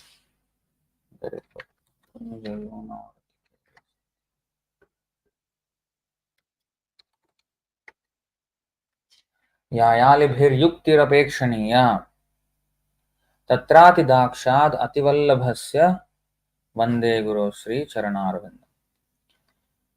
So what is the meaning? The spiritual master's ultimate goal is that? No. Oh, this is Prabhupada's. What is that? Not just ultimate goal. He's situated on that platform. Wait. Let's see another. The spiritual master is very dear because he is expert in assisting the gopis who at different times make different tasteful arrangements for the perfection of Radha and Krishna's conjugal loving affairs within the groves of Vrindavan. I offer my most humble obeisances unto the lotus feet of such a spiritual master. Ya Alibhir. Alibhir means the gopis. Nikunja Yuno Ratikeli Siddhyai. The loving affairs of Radha and Krishna. And Yuktir Apekshaniya. So whatever is required in that service of Radha and Krishna, the gopis they prepare, and he assists the gopis. So in this way, there's Dasa Dasana Dasa principle, and we become Dasa of such a spiritual master. Tatrati Dakshad. Dakshad means Daksha means expert. Dakshad means expertise. So he's very Tatra Atidakshad. Atidakshad means very expert in serving the gopis who serve Radha and Krishna. And if we serve him, then our life becomes successful. So that is the way how to approach Srimati Radharani. Not simply, oh, saying Radhe, Radhe, we will go to Radharani. No, no, no. We will not go.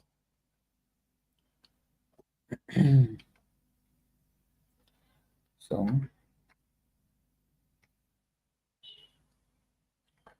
coming back, of course, there are so many verses highlighting the holy name, but I'll just take one of them.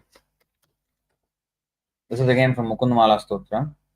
Shatruchedaikamantram Sakalamupanishad Sampujya Mantram Samsarocheda Mantram Samuchita Tamasah Sangha Niryana Mantram Sarvaishwaryaika Mantram Vyasana Bhujaga Sandashta Santrana Mantram Jihve Shri Krishna Mantram Japa Japa Satatam Janma Safalya Mantram. O tongue, please constantly chant the mantra composed of Shri Krishna's names. This is the only mantra for destroying all enemies, the mantra worshipped by every word of the Upanishads, the mantra that uproots samsara, the mantra that drives away all the darkness of ignorance, the mantra for attaining infinite opulence, the mantra for curing those bitten by the poisonous snake of worldly distress, and the mantra for making one's birth in this world successful. It's a beautiful verse, beautiful verse. So this is the essence of the Krishna's name, and therefore Yajnanam Japa Yajñosmi. Some people say, oh, Bhagavad Gita does not say about the Sankirtan movement. It does. This verse, 10:25, which is Yajnanam Japayajñosmi, Krishna in the 9:14, he says,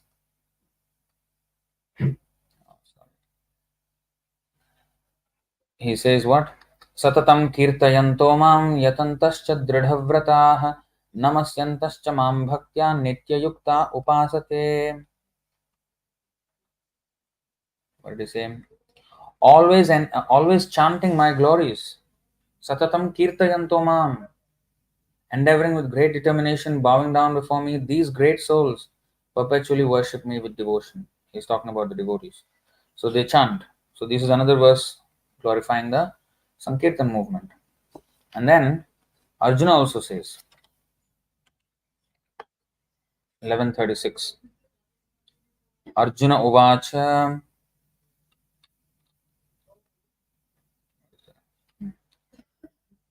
Sthane hrishikesh tava prakirtya jagat prahrishyatyanurajyate cha rakshamsi bhitani disho dravanti sarve namasyanti cha siddha sanghaah.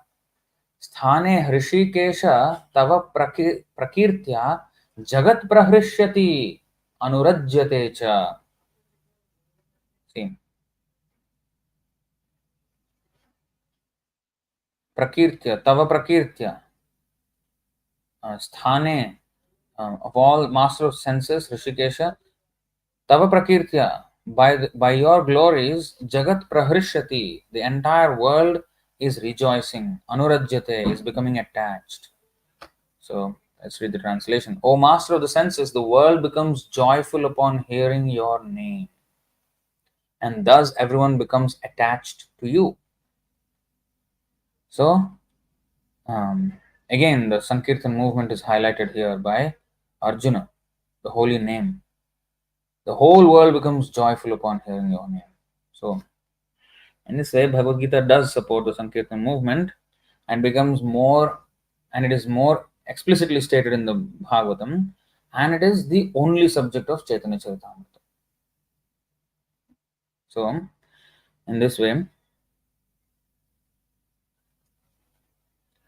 the continuation of the three scriptures, Bhagavad Gita, Srimad Bhagavatam, and Chaitanya Charitamrita, are shown. Like, for example, Bhagavad Gita ends with what is the final instruction of Krishna?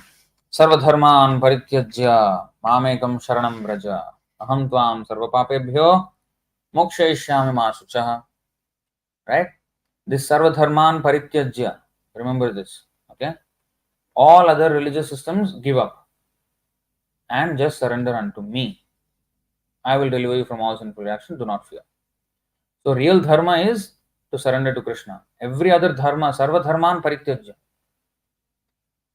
Abandon all varieties of religion and just surrender unto me. I shall deliver you from all sinful reaction, do not fear. This is the final instruction of Bhagavad Gita. What is the beginning of Bhagavatam? The second verse. After offering obeisances to Krishna in the first verse, the second verse is this. Dharma projhita kaitavotra paramo nirmatsaranam satam Vedyam vastavamatra vastu shivadam tapatrayonmulanam Srimad Bhagavate Mahamuni Krite Kim Vaparayirishvara Sadyo Hridyavaruddhyatetra Kritibhe Shushrusubhistakshanat. You see, Dharma projhita kaitavotra paramo nirmatsaranam sata. Projhita means rejecting. Krishna said in the Bhagavad Gita, Sarva dharman parityajya, reject all other religions and just surrender. Here, Bhagavatam is starting with the ending point of Bhagavad Gita. So, when there is a Olympic sport, baton, 4 by 100-meter relay race. So they pass the baton. One person runs and then passes the baton, and the second person runs, passes the baton, third person runs, passes the baton, fourth person runs, and that's how the relay race is going. So the baton is being passed from Bhagavad Gita to the Bhagavatam, and Bhagavatam is catching from where Bhagavad Gita left off. and completely rejecting all religious activities which are materially motivated, this Bhagavad Puran propounds the highest truth, which is understandable by those devotees who are fully pure in heart. Because the highest truth is reality distinguished from illusion for the welfare of all. So, this is Sarvadharman Parityajya is the starting point here. Dharma Projita Kaitavotra. Now, what is the last instruction of Bhagavatam? The very last verse of Bhagavatam, the last of the last verse of the Bhagavatam is this.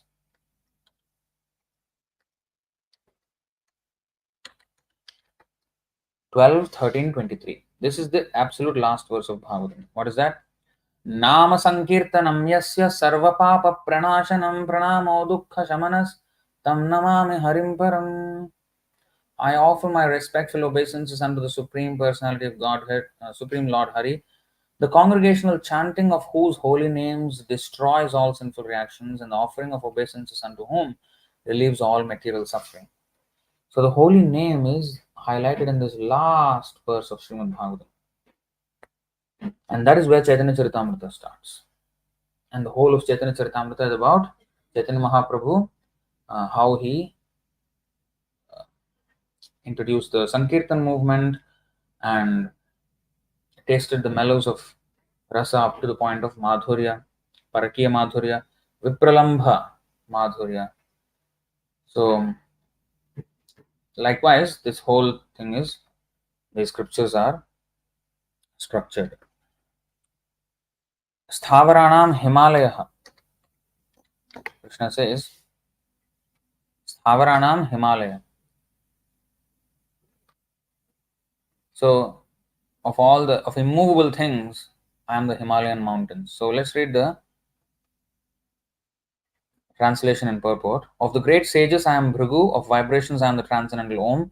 Of sacrifices, I am the chanting of the holy names Japa. And of immovable things, I am the Himalayas.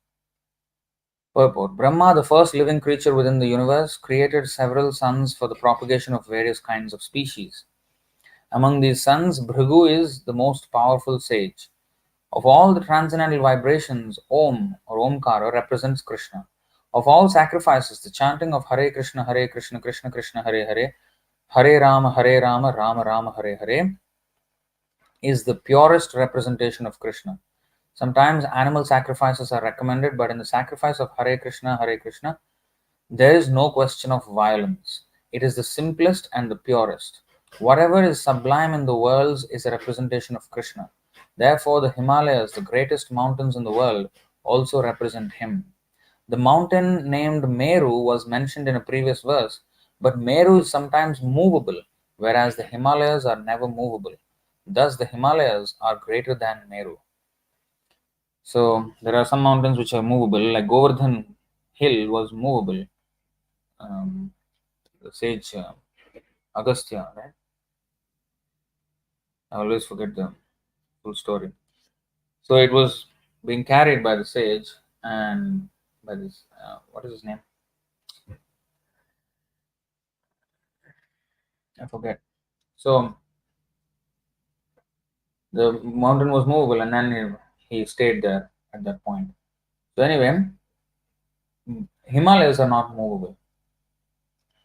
The Himalayas, in that sense, are among the immovable things and the Himalayas. So you go to the Himalayan mountains, it's so huge. I mean, actually, the extent of the Himalayan mountains is unknown to us because we can only see until a certain point, but which is only 5.5 miles high. Mount Everest, 5.5 miles high, which is very, very tall for us. But the height of the Himalayan mountains, according to Srimad Bhagavatam, is 80,000 miles. And that is explained. I think, let me see if I can find the verse.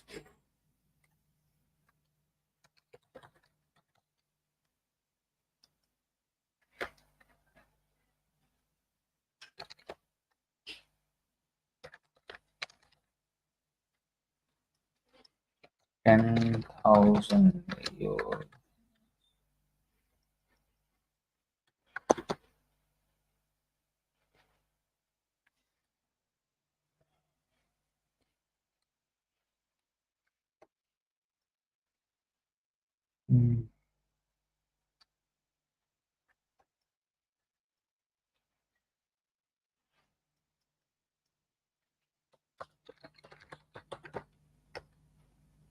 I don't know. It's Bhagavatam. I forget always how to. No, wait a second. I think in the Vishnu Puran it is there, if I'm not wrong, probably. Or is it Bhagavatam? I think I have to find out the verse. So anyway, that is mentioned the size of the Himalayan mountains, but it does not correspond with the size that we see, that we know. So that's again a whole topic on its own.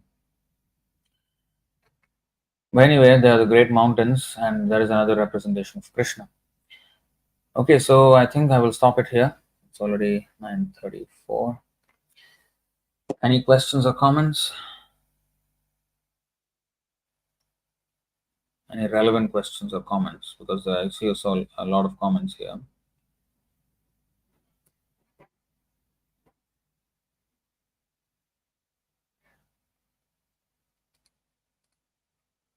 So Jagadish Rao is asking, is conquering other countries to increase land of my country right or wrong according to Mahabharata or Hinduism? It's a good question. See, um, Dharma Yuddha is when the war is fought for the righteous cause, and righteous cause is always religious based, because whatever Krishna asks us to do is right. So, what was the righteous cause? A king, he has to rule his citizens in a way that they become God conscious. That should be the main um, goal of society, of civilization, of the government. That people become religious and people become advanced spiritually. This is the primary duty of the king.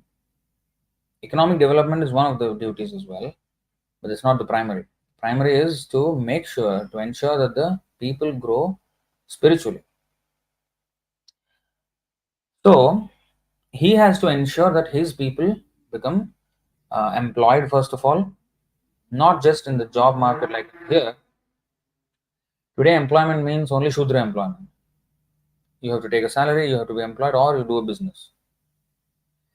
But employment, other forms of employment are not considered employment nowadays. Employment does not only mean employ somewhere and then take a salary. No.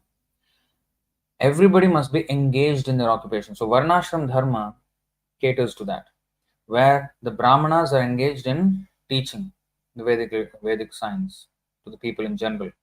They become teachers, they have gurukuls, they counsel the kings, they also do, astrological services and worship of the deity, and engage others in the worship. They teach others the scriptural science, the Vedic scriptures.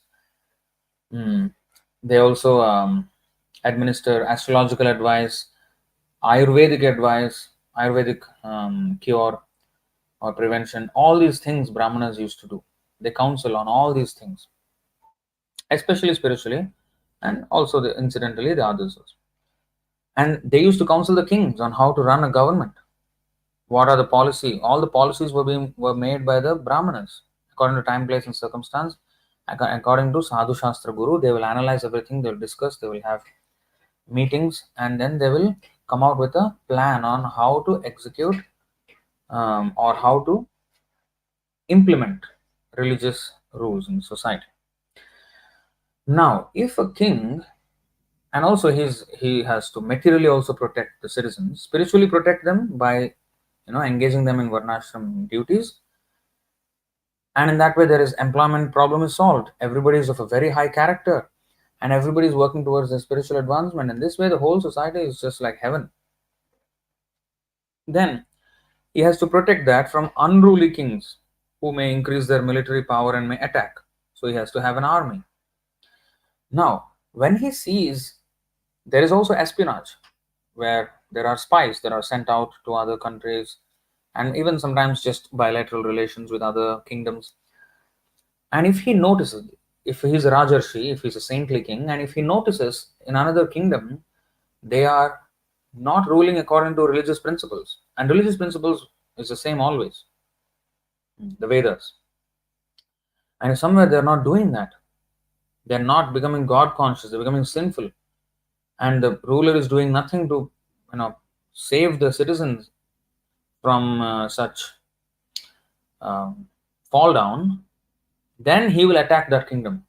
First, he will have some talks with that king. Hey, look, you are not um, training your citizens to become God conscious. You're becoming materialistic. You're becoming even sinful. You're promoting sinful activity. This is not good. You're not doing the duty of a king. You better mend your ways. And it may not even start off as a threat.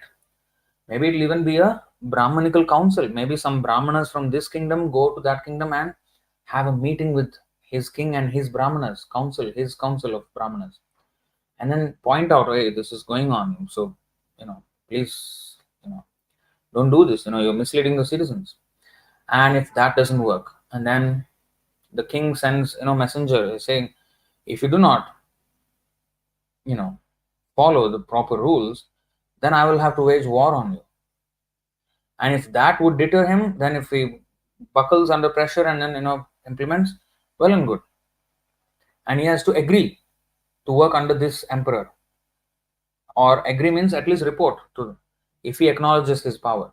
If he says no, I challenge, then there is war.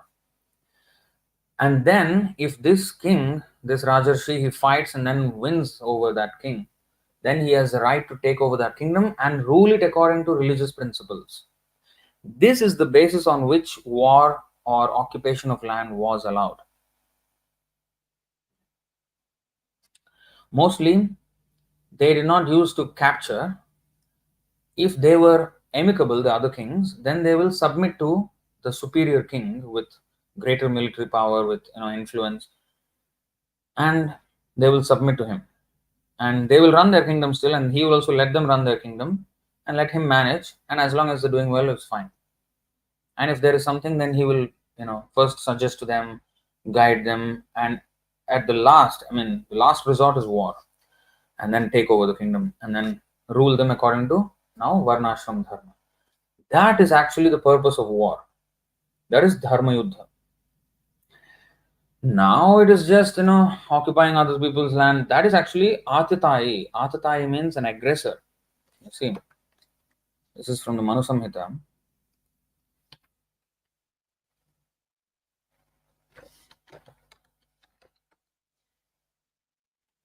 You see, like nowadays, like of course, the war is the narratives on the war are distorted. Russia Ukraine war, for example, now the world has imposed sanctions on Russia. You cannot have trade with Russia, you cannot have this and that. So they're trying to punish and trying to oblige Russia into what they want them to do. So similarly, a powerful king, he may do even those things diplomatically. He may even impose trade sanctions with that country, crippling the economy, threatening. Hey, first it won't start off as a threat. If he's a saintly king, he won't start it off as a threat. He will first start it off as a Brahmanical council. He will send a team of Brahmanas and send him gifts also, and nicely actually go to him in a respectful way and advise. And then eventually there will be, if that doesn't work, then the next step, the severity of the response increases and becomes more and more threatening. Economically there may be sanctions, and then eventually there is the threat of war. And if still he says no, I will challenge, okay, you fight, let's fight, then that fight will be fight until death.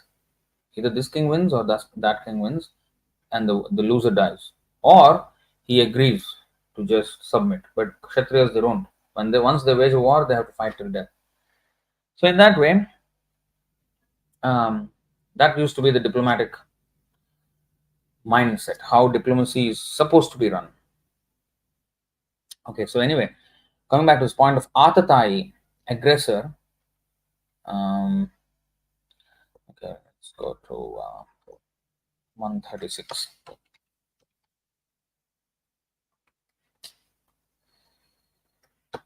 36. Okay. Here you see, Hatvaitan Atatayinaha. This Atatayinaha means aggressor, aggressors. See, what is the aggressor? According to Manusamhita, this is the aggressor. According to Vedic injunctions, there are 6 kinds of aggressors. 1. A poison giver. 2. One who sets fire to the house. 3. One who attacks with deadly weapons. 4. One who plunders riches. 5. One who occupies another's land. And 6. One who kidnaps a wife. So, one who occupies another land is an aggressor.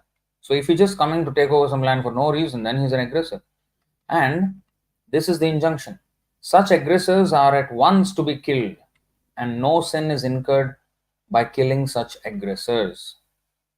Such killing of aggressors is quite befitting any ordinary man. Okay, that's another point. So this is the thing. So the aggressors are at once to be killed. Immediately they should be killed. So there's no sin. So this is the duty. So duty, when we know what we should be doing in a particular situation, then we should act accordingly. Then we will be absolved of sinful reactions. Otherwise, if I just say, "Oh, I feel that I should kill him," therefore I'll do. No. So to answer your question, is conquering other countries or increase the land of my country right or wrong according to Mahabharata or Hinduism? Is, first of all, it's not Hinduism; it's Sanatana Dharma. Hinduism is a nomenclature given by the Muslims, but our real religion is Sanatana Dharma. It is the oldest religion in the world, in the universe, in fact. It's older than the universe, in fact. Sanatana Dharma means the eternal religion. So, according to the codes of that religion, which is ours, which is distortedly known as Hinduism today, and even now the Hinduism today is just a hodgepodge of the original Sanatana Dharma culture. So anyway, according to our Dharma, this is the way increasing land, or not just for the purpose of increasing land, never. It's only the Dharma is always the first point of consideration in any such decision.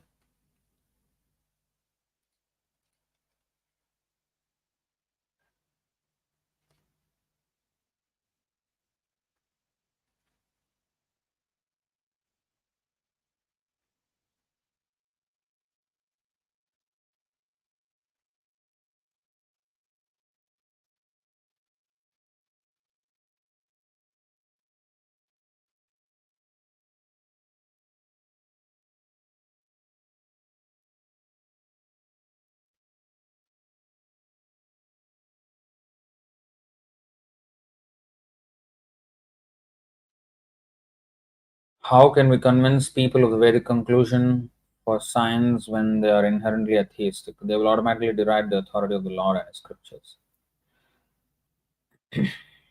So they may deride the scriptures, but they accept some authority,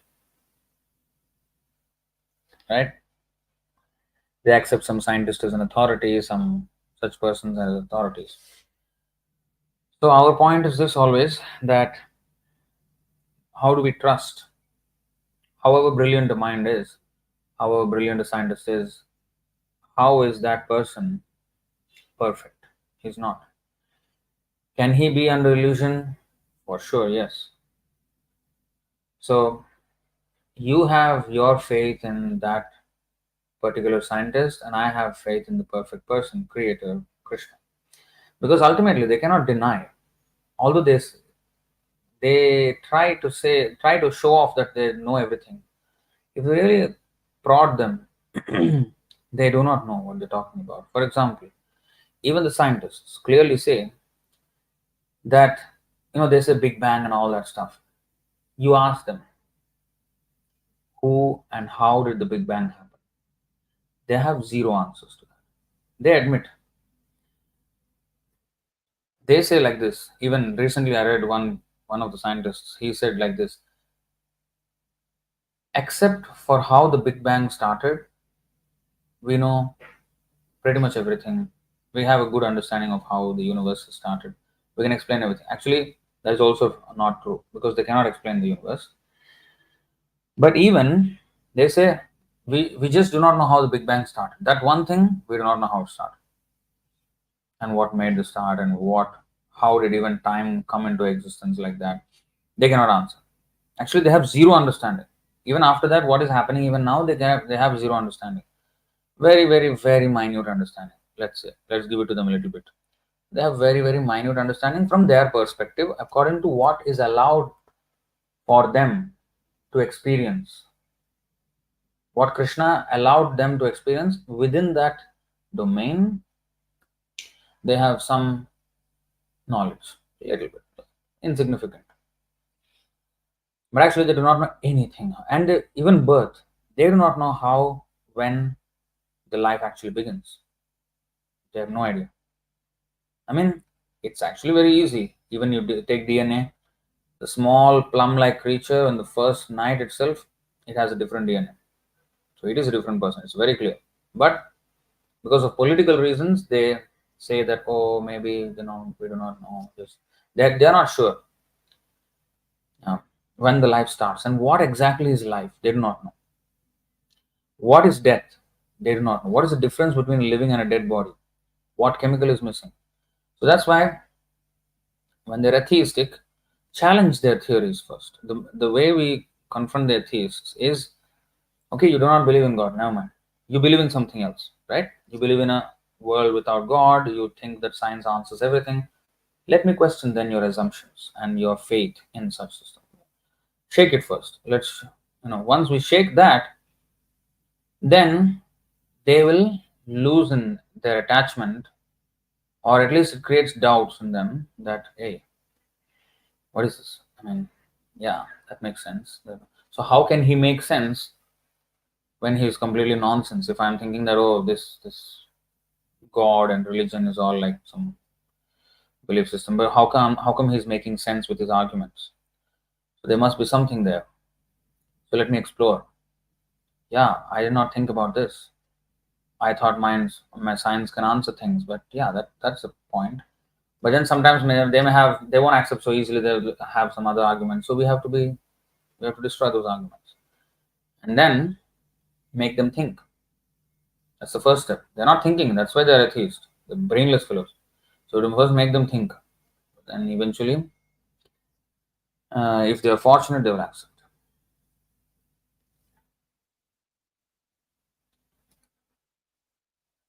Hare Krishna. Does Gaudiya Vaishnavism accept Hari Hara Abheda Tattva? First of all, there's no such tattva. There's Achintya Bheda Bheda Tattva. So let's not create some more philosophies which are not there. Now, I understand maybe what you're trying to get at, that Shiva and Krishna Abheda. They're not different, they are the same. But we don't accept that. They are Abheda in this sense that they are not separate powers. It's not like Krishna is one god and Lord Shiva is a competing another god, or another independent god who has powers, who has acquired or has powers independent of Krishna. They are two independently powerful personalities. No. In that sense, they are Abheda.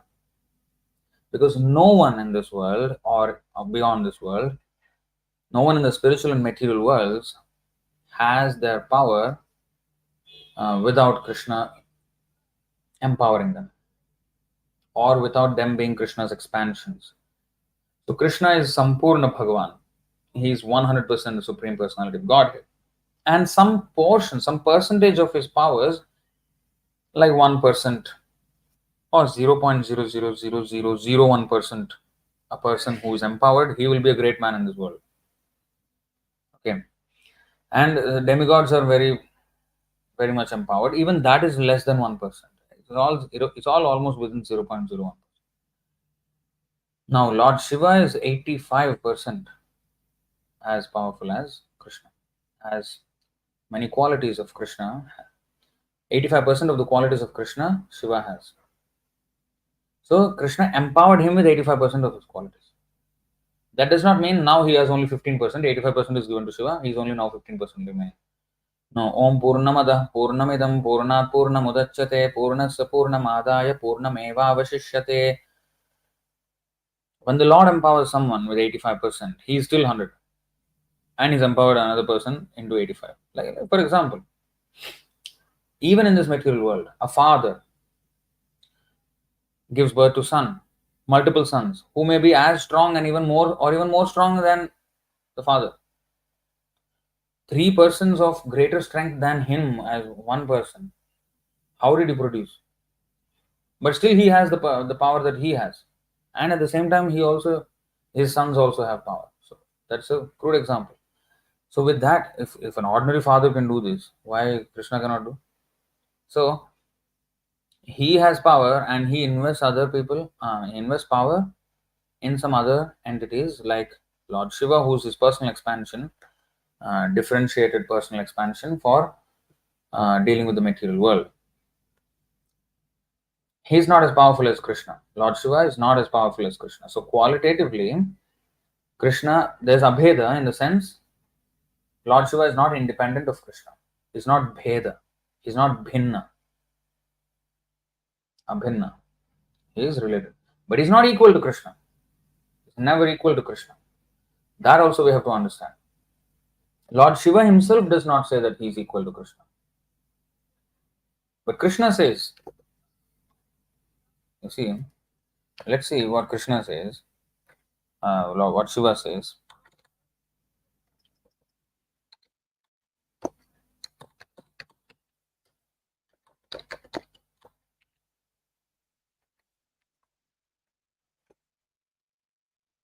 Aradhananam sarvesham Vishnor aradhanam param.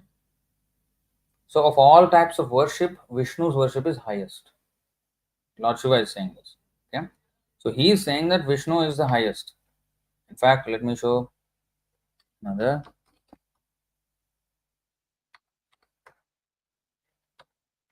यह परम ब्रह्मसः साक्षात् त्रिगुणात् जीव संहितात् भगवन्तं वासुदेवं प्रपन्नः स प्रियो हि मे. Lord Shiva continued, any person who is surrendered to the Supreme Personality of Godhead Krishna, the controller of everything, material nature as well as living entity, is actually very dear to me. So a person who is surrendered to Krishna is actually very dear to Lord Shiva, not a person who is surrendered to Lord Shiva. He likes a person who is surrendered to Lord Krishna. He's very dear to him. And Mukti Pradata Sarvesham Vishnurevana Samshayaha. He says, if I can give my devotees anything, but if you want mukti, then you have to go to Vishnu.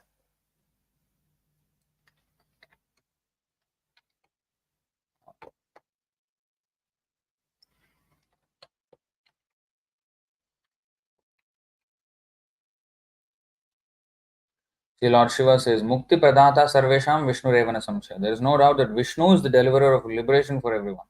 If you want moksha, mukti, you have to go to Vishnu. I can give my devotees other things, material things, which are ultimately useless. Antavattu phalam tesham tad bhavati alpamedhasam. I can give them material benedictions, but what is the use? But if you want mukti, you have to go to Vishnu. And he says to Parvati, यम्माम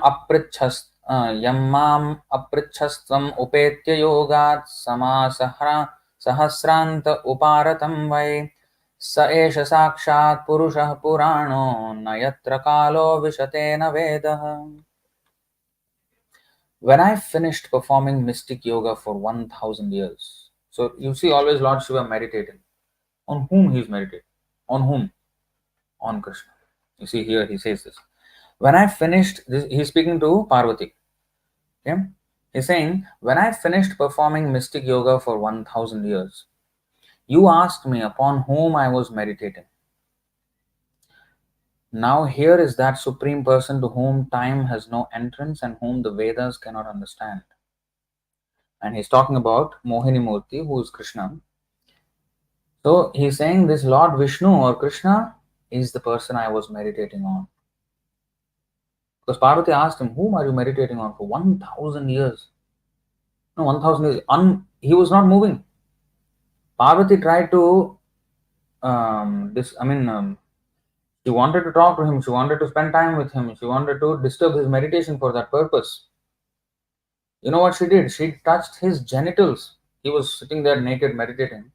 She touched even his genitals to agitate him so that he will come out and, he will. She did all that But Lord Shiva is called Dhira. He did not even flinch. Not even physically, not even in the mind. He did not flinch. So Parvati, who is the most beautiful woman in the entire universe, when she is touching the genitals of Lord Shiva was untouched.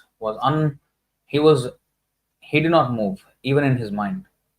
He is that self-controlled.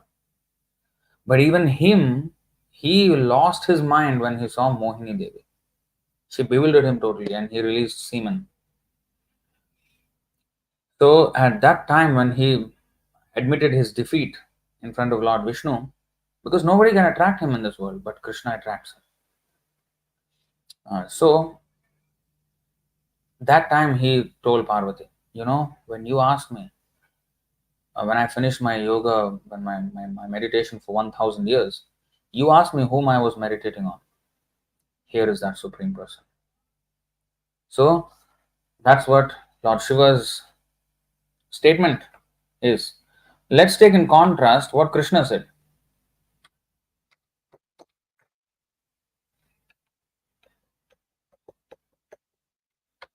Mattah parataram nanyat kinchidasti dhananjaya. Mayi sarvamidam protam sutre maniganaiva. O conqueror of wealth, there is no truth superior to me. Mattah parataram na anyat. There is no one equal to me or superior to me. Natat samaschabhyadhikascha drishyate. There's no one equal to him and there's no one superior to him. Everyone is subordinate to him and dependent on him. Eko bahunam yo vidadhati kaman. Even the demigods get their powers and everything because of Krishna, from Krishna. Okay? So, in that sense, Krishna is Abheda with not only Lord Shiva but every one else. But at the same time, he is Bheda. Achintya Bheda Abheda Tattva. Okay? That is our philosophy.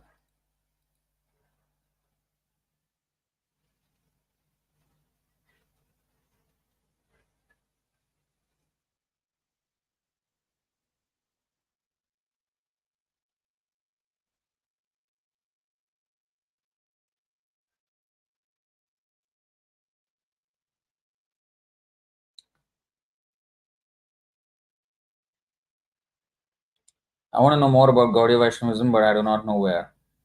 Sami, he already gave a Telegram group. But you read Prabhupada's books. You join Telegram group, but you read Prabhupada's books. So many books our movement has. Take a Bhagavad Gita as it is, Science of Self-Realization, Perfect Questions, but all the small books there are there, Ishopanishad. You read all these things, then you can know what our philosophy is. You have to read the books, otherwise you're not going to understand.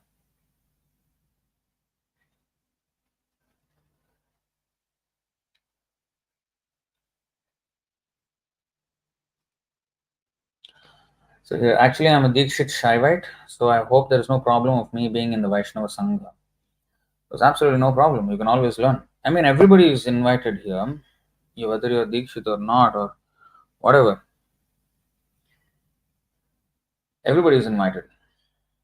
Even the Mlechas, Chandalas, Yavanas, everybody is invited. As long as you have a human body, you're invited. Dogs, we cannot do much about them. We'll give them prasadam.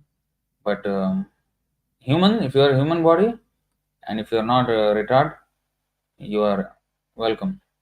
For retards, yeah, there is chanting of the holy name and prasadam again, because they're almost on the level of animals, unfortunately. But for those who have sanity, you're always invited.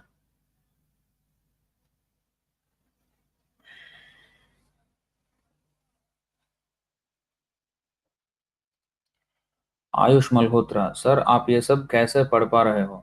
Please explain. Well, you just have to open the book and read. What is there? There's nothing. I mean, you just have to open the book and start reading. As long as you can read, you can understand. Hmm? Take some books, you go to the nearest Hare Krishna temple, get some books and start reading. Okay. And the more you read, then the more you understand and the more you can explain also.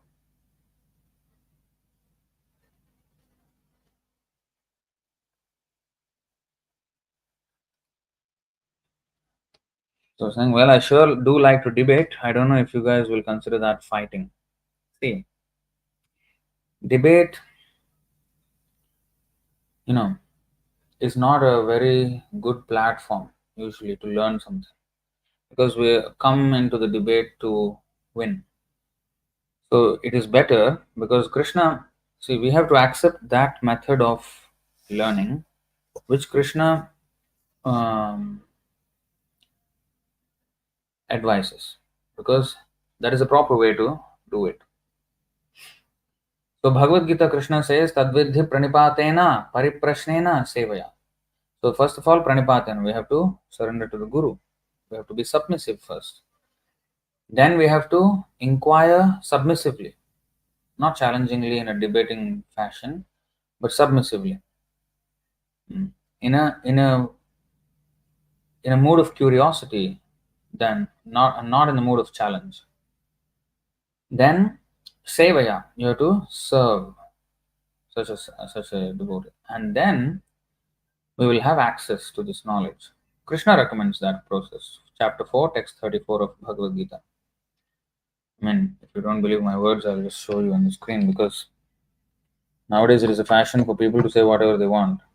So our style is, we will show the verse on the screen so that it's not me speaking, it's Krishna speaking here. 4 chapter 34th verse. Just try to learn the truth by approaching a spiritual master, inquire from him submissively and render service unto him. The self-realized soul can impart knowledge unto you because he has seen the truth. And this is the Sanskrit.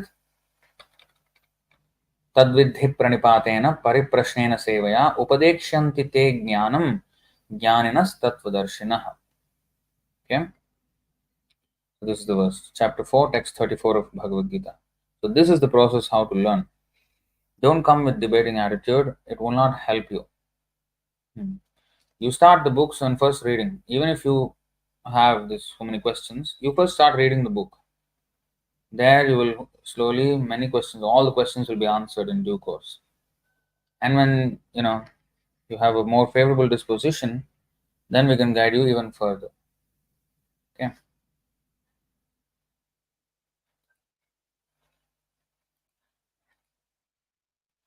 Sir मुझे बहुत tension है, मेरी job नहीं लग रही, अब मैं बेरोजगार हूँ, बेरोजगार. Okay, never mind, you chant Hare Krishna. Okay, you should ask questions which are relevant to the class. Okay, don't just ask anything.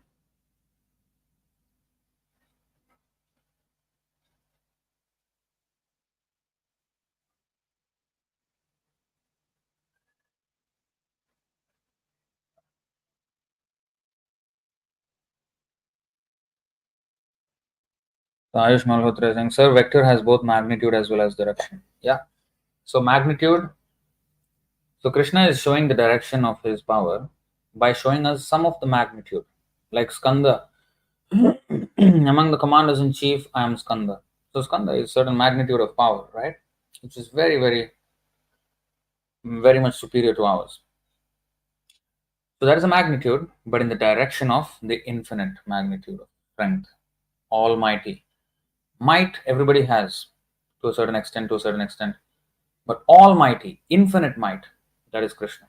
So it's a direction towards the infinite might, but with some magnitude. So that's why it's vector.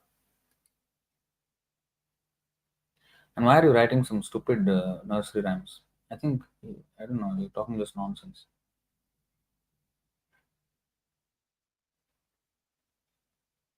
Where is Krishna stated to be supreme?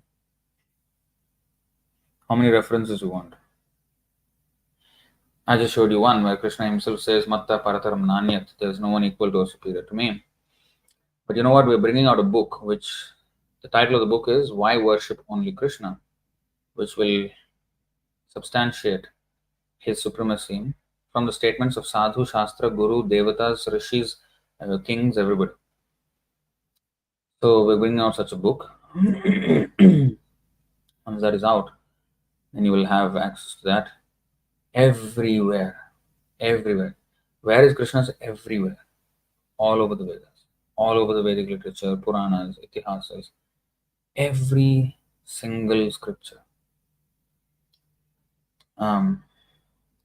What about Durga? Okay, let's see Durga's position. सृष्टि स्थिति प्रलय साधन शक्ति रेखा छाये वयस्य भुवनानि बिभर्ति दुर्गा इच्छानुरूपमपि यस्य च चेष्टते सा गोविन्दमादिपुरुषं तमहं भजामि. The external potency, Maya, who is of the nature of the shadow of the Chit potency, is worshipped by all people as Durga, the creating, preserving, and destroying agency of this mundane world. I adore the primeval Lord Govinda in accordance with whose will Durga conducts herself. You know, the word Durga means, Ga means Gamayam, or go, to go. Dur means very difficult, difficult to go out of. A fort is called Durga because you cannot enter into a fort. You cannot go in. It's called Durga. Cannot go in. Very difficult to. And a prison is also called Durga because you cannot go out of the prison. So this material world is a prison house for all the rebellious souls, for all those souls who are rebellious against Krishna. So this is a prison house, and Durga Devi, she is the prison warden of this prison house. You know that famous picture of Durga Devi killing Mahishasura with a trishul. What does that represent? Of course, there is that incident which happened where she killed him, but it also has symbolic meaning. That Mahishasura is none other than is a representation of us, because we are Asura. We are Asura. And why are we Asura? Because we do not surrender to Krishna. द्वौ भूत सर्गौ लोकेस्मिन् दैव आसुर एव च विष्णु भक्त स्मृतो दैव आसुरस्तद् विपर्ययः. This is Padma Puran, and also I think Agni Puran also has this verse. What is this saying? Dvau bhuta sargo lokesmin. In this world, there are two kinds of people, Daiva and Asura, godly and demoniac. Vishnu Bhakta Smrito Daiva. Who are Vishnu Bhaktas or Vaishnavas? They are Daivas, godly people. Asuras tad viparyayaha. Anybody who is against Vishnu is an Asura. You can be a big devotee of Shiva or Durga or Brahma, but if you are against Vishnu, you are an Asura. That's it. You see all the Puranas, Itihasas, all the Asuras you take, they will always be vehemently against Vishnu. Ravana, a great worshipper of Shiva, but he was against Ram. Hiranyakashipu, great worshipper of Brahma, against Narayana, who killed his brother, and he's against his own son because he's just a devotee of Narayana.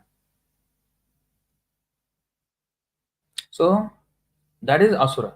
Asura means if you are against Vishnu.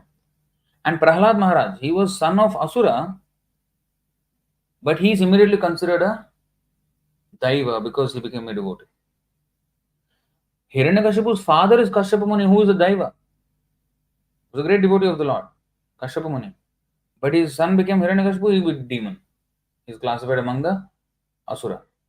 So this classification is not by family, by your disposition towards Vishnu. Whether you are favorably disposed or unfavorably disposed. And Daiva Asura Evacha. So Mahishasura, that demon which Durga Devi is killing with a Trishula. Trishula means three-pointed shaft and into the heart of Mahishasura. So this Asura we are that Asura.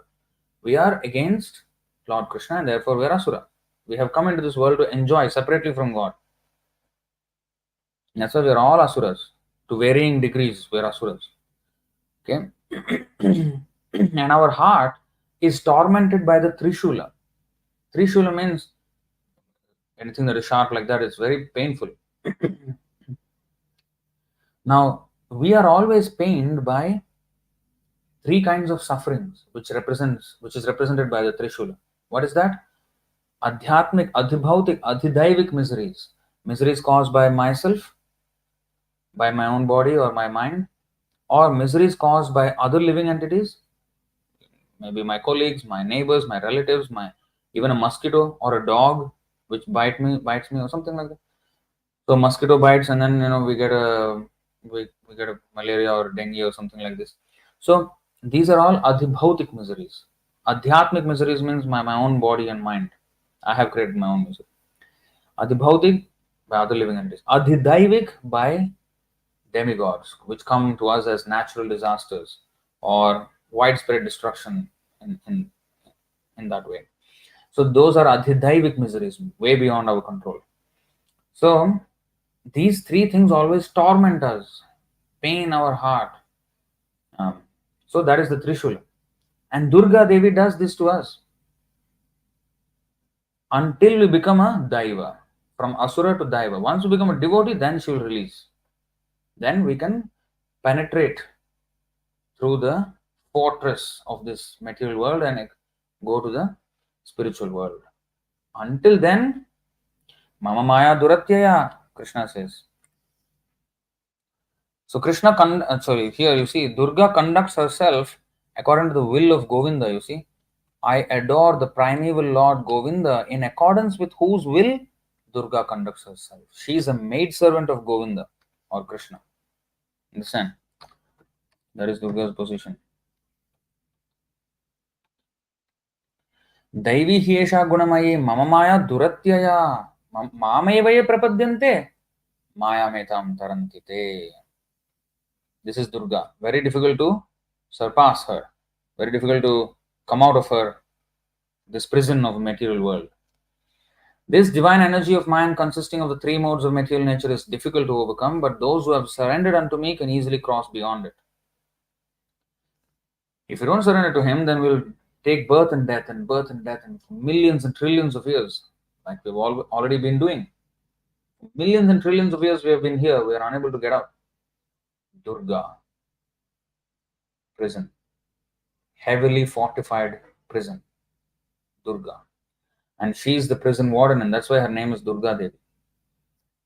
Now, if we surrender to Krishna, though, she will release us. Just like in the prison house, if I become a good citizen, if I'm well behaved and I seriously repent for my activities and I'm ready to turn over a new leaf and become a good person again, then I'm released from the prison, even on a parole.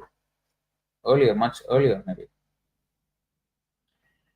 So that's what happens. So Krishna, that's why asks us to surrender to him. So that Durga, who is Durga? She is wife of Lord Shiva. And Vaishnavanam Yatha Shambhu. Of all Vaishnavas or devotees of Krishna, Vaishnavanam Yatha Shambhu. Of all Vaishnavas, Lord Shiva is the greatest of Vaishnavas. The greatest of Vaishnavas is Lord Shambhu. See?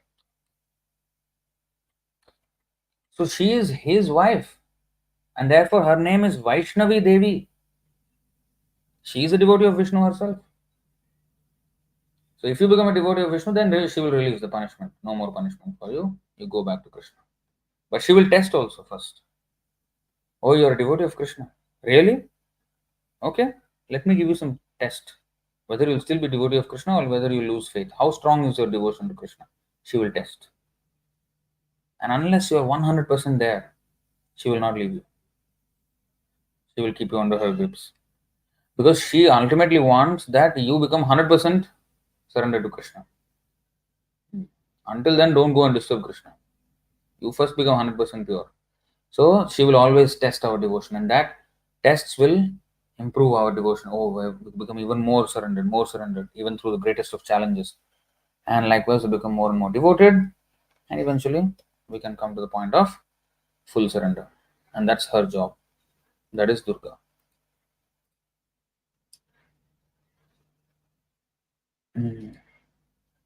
Really, in Devi Bhagavatam, it is also said the same, but in favor of Durga. Yes. So, in all these scriptures, different devatas or devis are glorified as the supreme, as if they are the you know supreme. There are many such injunctions in the Vedic literature. But if you study everything together, that's why these verses are there. See, Vyamohaya Chara. This is actually from Padma Purana, Uttarakhanda. I have the exact chapter and verse number of this. Not exactly here, but in the book that we're going to publish, the exact chapter and verse will be mentioned. व्यामोहाय चराचरस्य जगतस्ते ते पुराणागमास् तां तामेव हि देवतां परमिकां जल्पन्तु कल्पावधि सिद्धान्ते पुनरेक एव भगवान् विष्णुः समस्तागमा व्यापारेषु विवेचन व्यतिकरं नीतेषु निश्चीयते. There are many types of Vedic literatures and supplementary Puranas. In each of them, there are particular demigods who are spoken of as the chief demigods. This is just to create an illusion. This is just to create an illusion for moving and non moving living entities. Let them perpetually engage in such imaginations. However, when one analytically studies all these Vedic literatures collectively, he comes to the conclusion that Lord Vishnu is the one and only Supreme Personality of Godhead. So we have to read all collectively and then we will understand Krishna to be the Supreme Lord. And there is another verse which is found in 4 Puranas. Alodya sarva shastrani vicharya cha punah punah idamekam sunishpannam dhyeyo narayana sada. By scrutinizingly reviewing all the revealed scriptures and judging them again and again, it is now concluded that Lord Narayana is the supreme absolute truth and thus he alone should be worshipped. Brahma, after studying the Vedas deeply with his 4 heads, the most intelligent creature of the universe, he came to this conclusion. Bhagavan Brahma Katsanyena Triranviksha Manishaya Tadadhyavasyat Kotastho Ratiratmanyato Bhavet. The great personality Brahma, with great attention and concentration of the mind, studied the Vedas 3 times, and after scrutinizingly examining them, he ascertained that attraction for the Supreme Personality of Godhead, Sri Krishna, is the highest perfection of religion. So, in this way,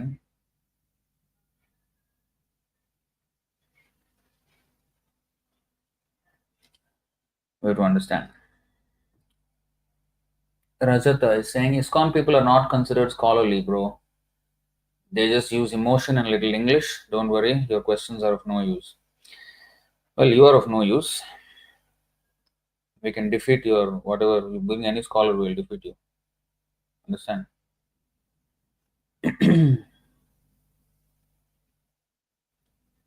Don't talk nonsense here. So Krishna takes all the credit. Of course. The credit belongs to him. It belongs to no one else.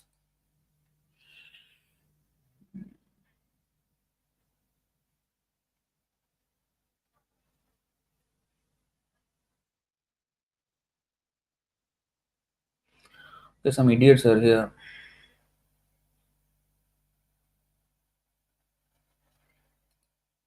Karthik Shetty, you can become a model and can have as many girls as you can. Stop wasting time behind Krishna.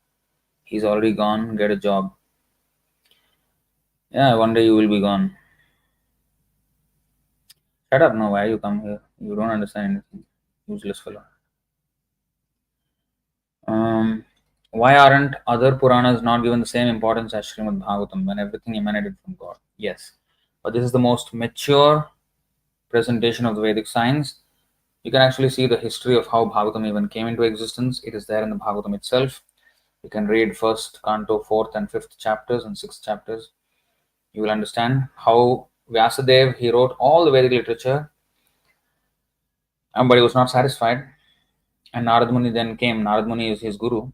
He came and instructed him that, you see, you have not written a book which is pure. You have mixed up religion and also some sense gratification, And in that way, you have constructed, you have compiled so many Vedic literatures which don't purely convey the real essence of religion. So now you compile a book which consists only of the pastimes of Krishna and his devotees and Bhagavad Dharma, which is the only thing that people should be focusing on. And then he wrote the Srimad Bhagavatam, and therefore it is a Nigama Kalpataror Galitam Phalamidam.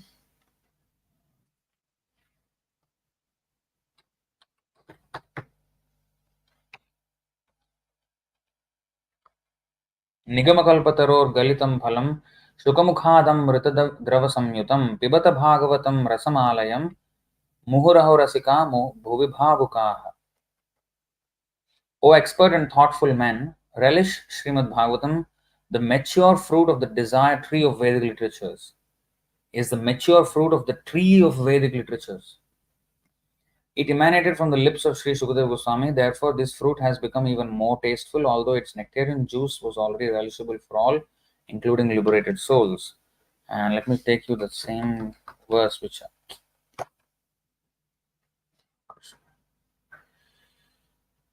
let me take you to that same verse which I just was showing. Okay, you see this one. निम्नगानां यथा गंगा देवानामच्युतो यथा वैष्णवानां यथा शंभुः पुराणानाम् idam tatha. Just as the Ganga is the greatest of all rivers, Lord Achyuta is the supreme among deities, and Lord Shambhu or Shiva the greatest of Vaishnavas, so Srimad Bhagavatam is the greatest of all Puranas. And that's why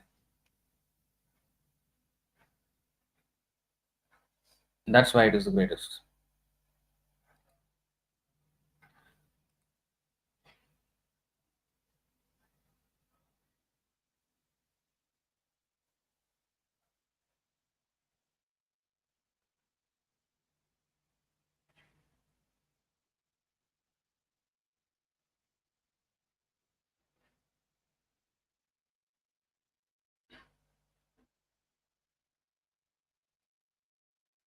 What is there to learn when we worship all gods in Hinduism?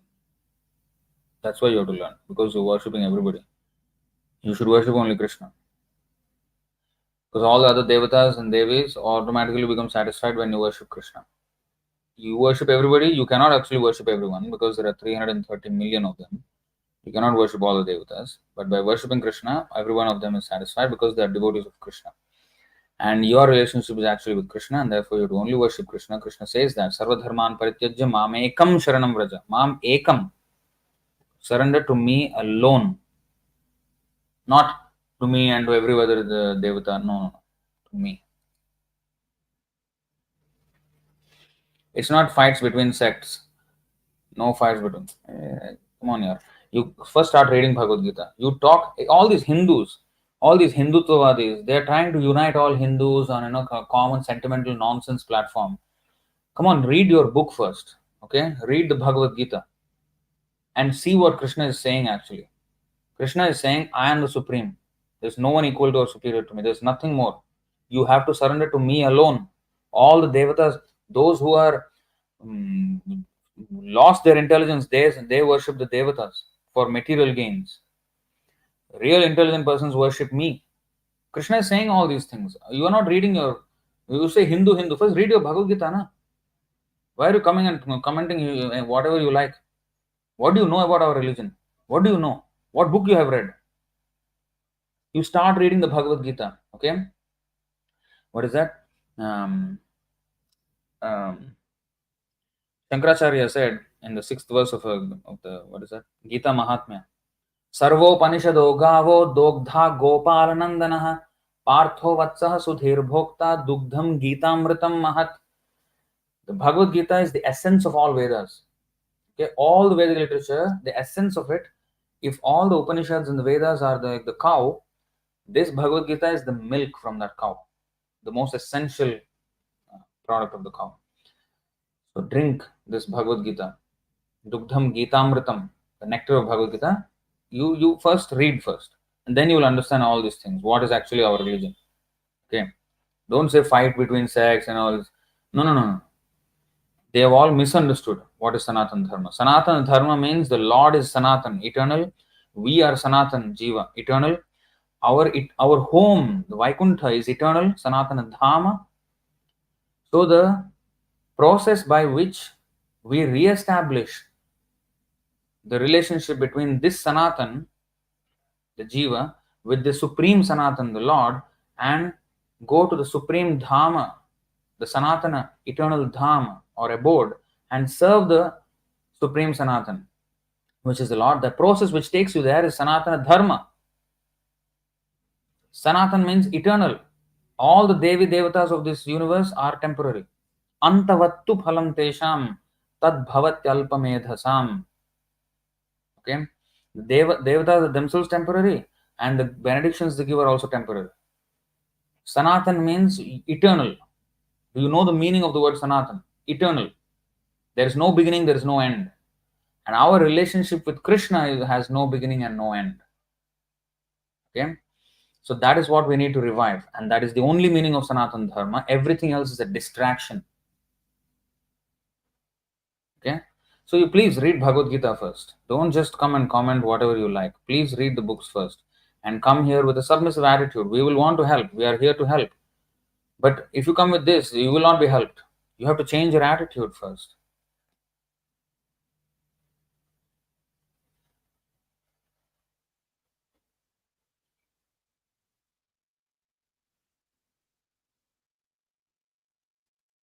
Okay, you're saying this. So I already explained this. You accept, otherwise get lost. No, what is nonsense?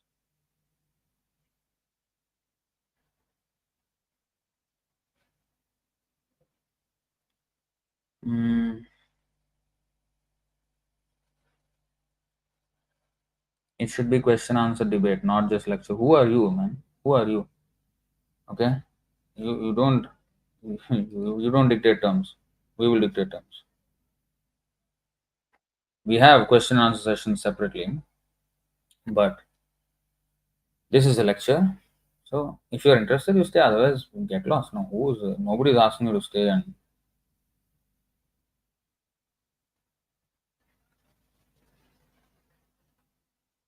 why are you saying I have read ISKCON books? I don't think you have. You have not. I'll challenge you. You have not. Don't lie. Don't come and lie here.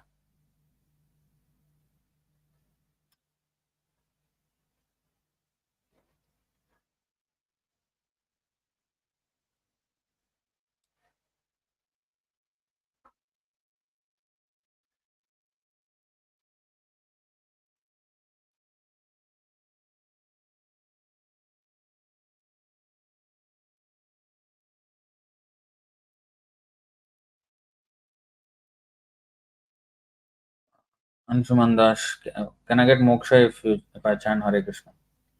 You will get more than moksha. Moksha is just insignificant compared to bhakti. You will get bhakti. Moksha is very easy for devotees.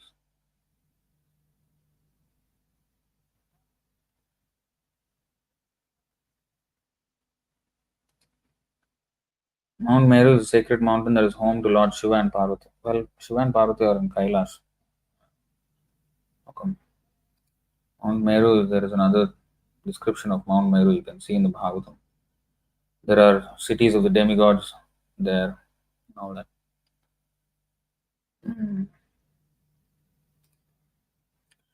Anonymous. If the universal form of the Lord is temporary or imaginary as termed in Srimad Bhagavatam, then why would the demigods be always eager to see it as mentioned in Bhagavad Gita?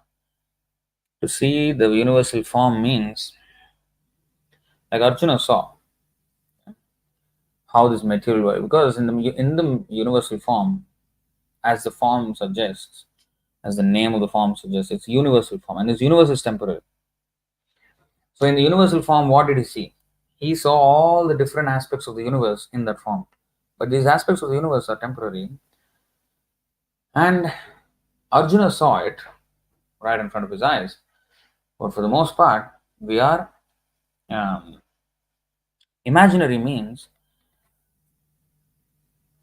these mountains are the bones of the Lord, the hairs are the trees are the hair of the Lord standing. So in that way, it is mentioned. It is to inculcate this idea that the Lord has a form, okay? But his form is very different from ours. But whatever we see in this world, if we connect it with Krishna, in that way we become Krishna conscious. But Krishna exists in his own spiritual reality all the time, everywhere. But because we can only perceive material things, so we have to relate them to Krishna because they are related to Krishna. Not that we relate them to Krishna. They're already related, but we have to see that. And then it is explained in this way. And that form is imaginary, but that imaginary form, Krishna showed Arjuna. And Arjuna was not imagining when he was seeing the Virat Rupa. He was actually seeing it. He was seeing everything. So Krishna can manifest that in front of a devotee. Although it is usually we are, advised to imagine it. If Krishna wants, he can show that imaginary feature as an actual reality. And sitting in one place on the chariot, he could see the entire universe and how Krishna was controlling every single aspect of it, sitting in one place. What kind of instrument you need to have? I mean, they're looking at these telescopes and microscopes and whatever. Krishna gave him divine eyes to see this universal form by which he could see the entire universe, and Krishna controlling it, every aspect, every single micro aspect of it, in that universal form he saw. So that vision Krishna gave Arjuna, and he could actually see it. And not everybody is given that opportunity to see. But therefore, the demigods want to see it so that they can become more Krishna conscious. But devotees, Arjuna, when he saw the Virat Rupa, he was more anxious to see his original form of Krishna, because that is very lovable. Where you can actually, there can be a reciprocation of feelings. Whereas with the universal form, how to even start to dress him? The cloth of the world will be finished, but he will not be dressed. We cannot serve him. It is to show his opulence, but we cannot really serve him. So the form in which he accepts our service is even more beneficial for us, even more merciful, because we are now engaged in the service of Krishna. Krishna is great, that he's always great, whether he shows his Virat Rupa or not. But we serving him is the real deal. That is what we need to be doing after all. So in his Dvibhuja or Chaturbhuja Rup, we can actually serve him. And especially with Dvibhuja Rup, a two-handed form, it's very relatable. We can easily, and of course, he reveals many more pastimes, many more aspects of his rasa or relationships in the two-handed form of Krishna. 569, height of Himalayas.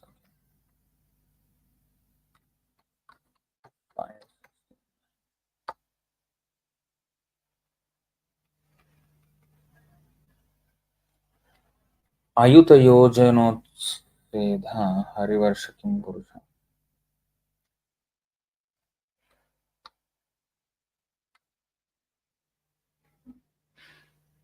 Ayuta yojana utsedha. Okay, let's see. Oh yeah, 10,000. I was looking for 100,000. Okay. Similarly, south of Ilavrita Varsha and extending from east to west there are three great mountains named from north to south: Nishadha, Hemakuta, and Himalaya. Each of them is 10,000 yojanas or 80,000 miles high. They mark the boundaries of the three Varshas named Harivarsha, Kimpurusha Varsha, and Bharata Varsha.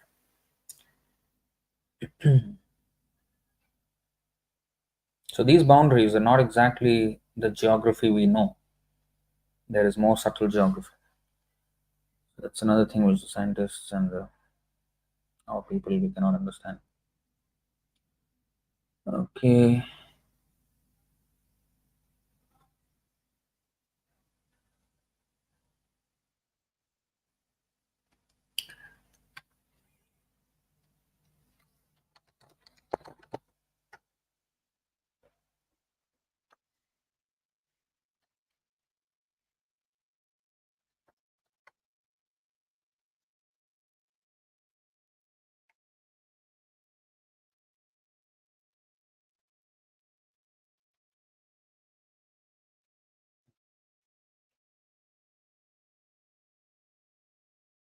This is actually Shiva Puran. Yeah, this is Lord Narayana speaking to Lord Shiva in the Shiva Puran, because the question was, can you quote from Shiva Puran and that Vishnu is supreme? So here Lord Narayana is actually ordering Lord Shiva, please make the general populace averse to me by imagining your own interpretation of the Vedas. Also cover me in such a way that people will take more interest in advancing material civilization just to propagate a population bereft of spiritual knowledge. So this is Janan Mad Vimukhan Guru. So he ordered Lord Shiva to preach Mayavad philosophy, and Shankaracharya is actually Lord Shiva himself, who came to distort the meaning of the Vedas and give this impersonal understanding. So you can see how Lord Vishnu is ordering Lord Shiva, means who is supreme. Yeah, you will never accept any. Let's go. Mm.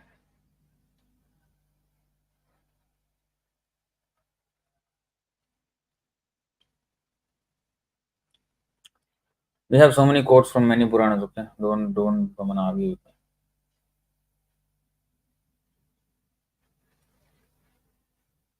me. How come you know God exists? Ah, yeah, this is cheapskate questions.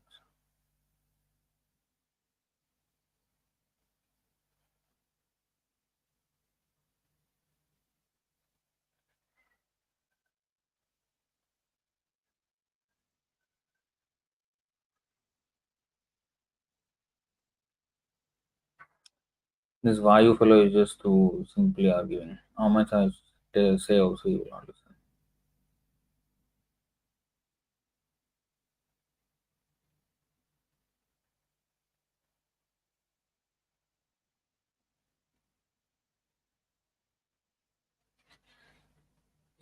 If you just simply waste time of people here, we'll have to block you from the channel. Okay, so don't do stupid stuff here. We can quote, and when we quote, you're saying, "Oh, we select some verse," and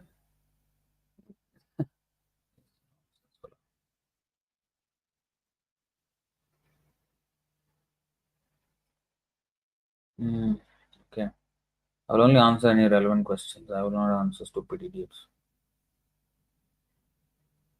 Mm.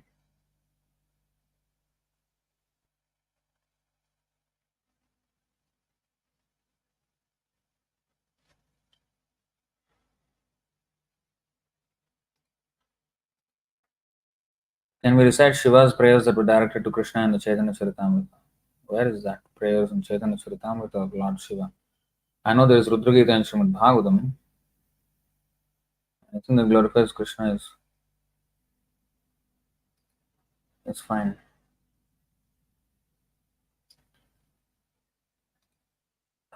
Devarsh Patel. How to be consistent in performing sadhana bhakti? I chanted 16 rounds following 4 regulated principles for a month, but after that I had a fall down.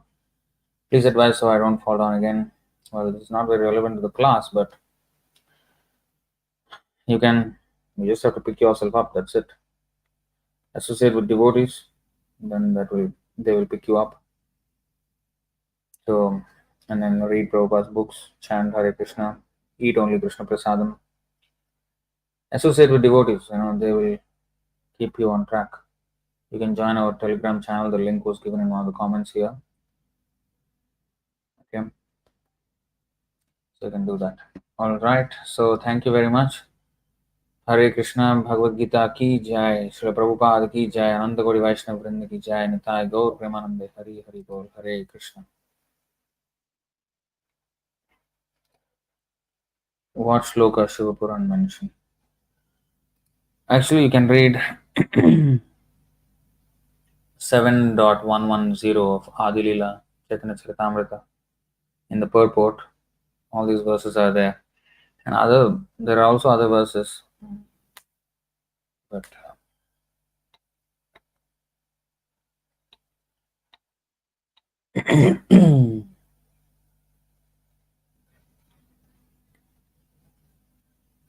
Devi. So I mean, there are you can read in the 7.110 Adi Lila. All right. Thank you very much. Hare Krishna.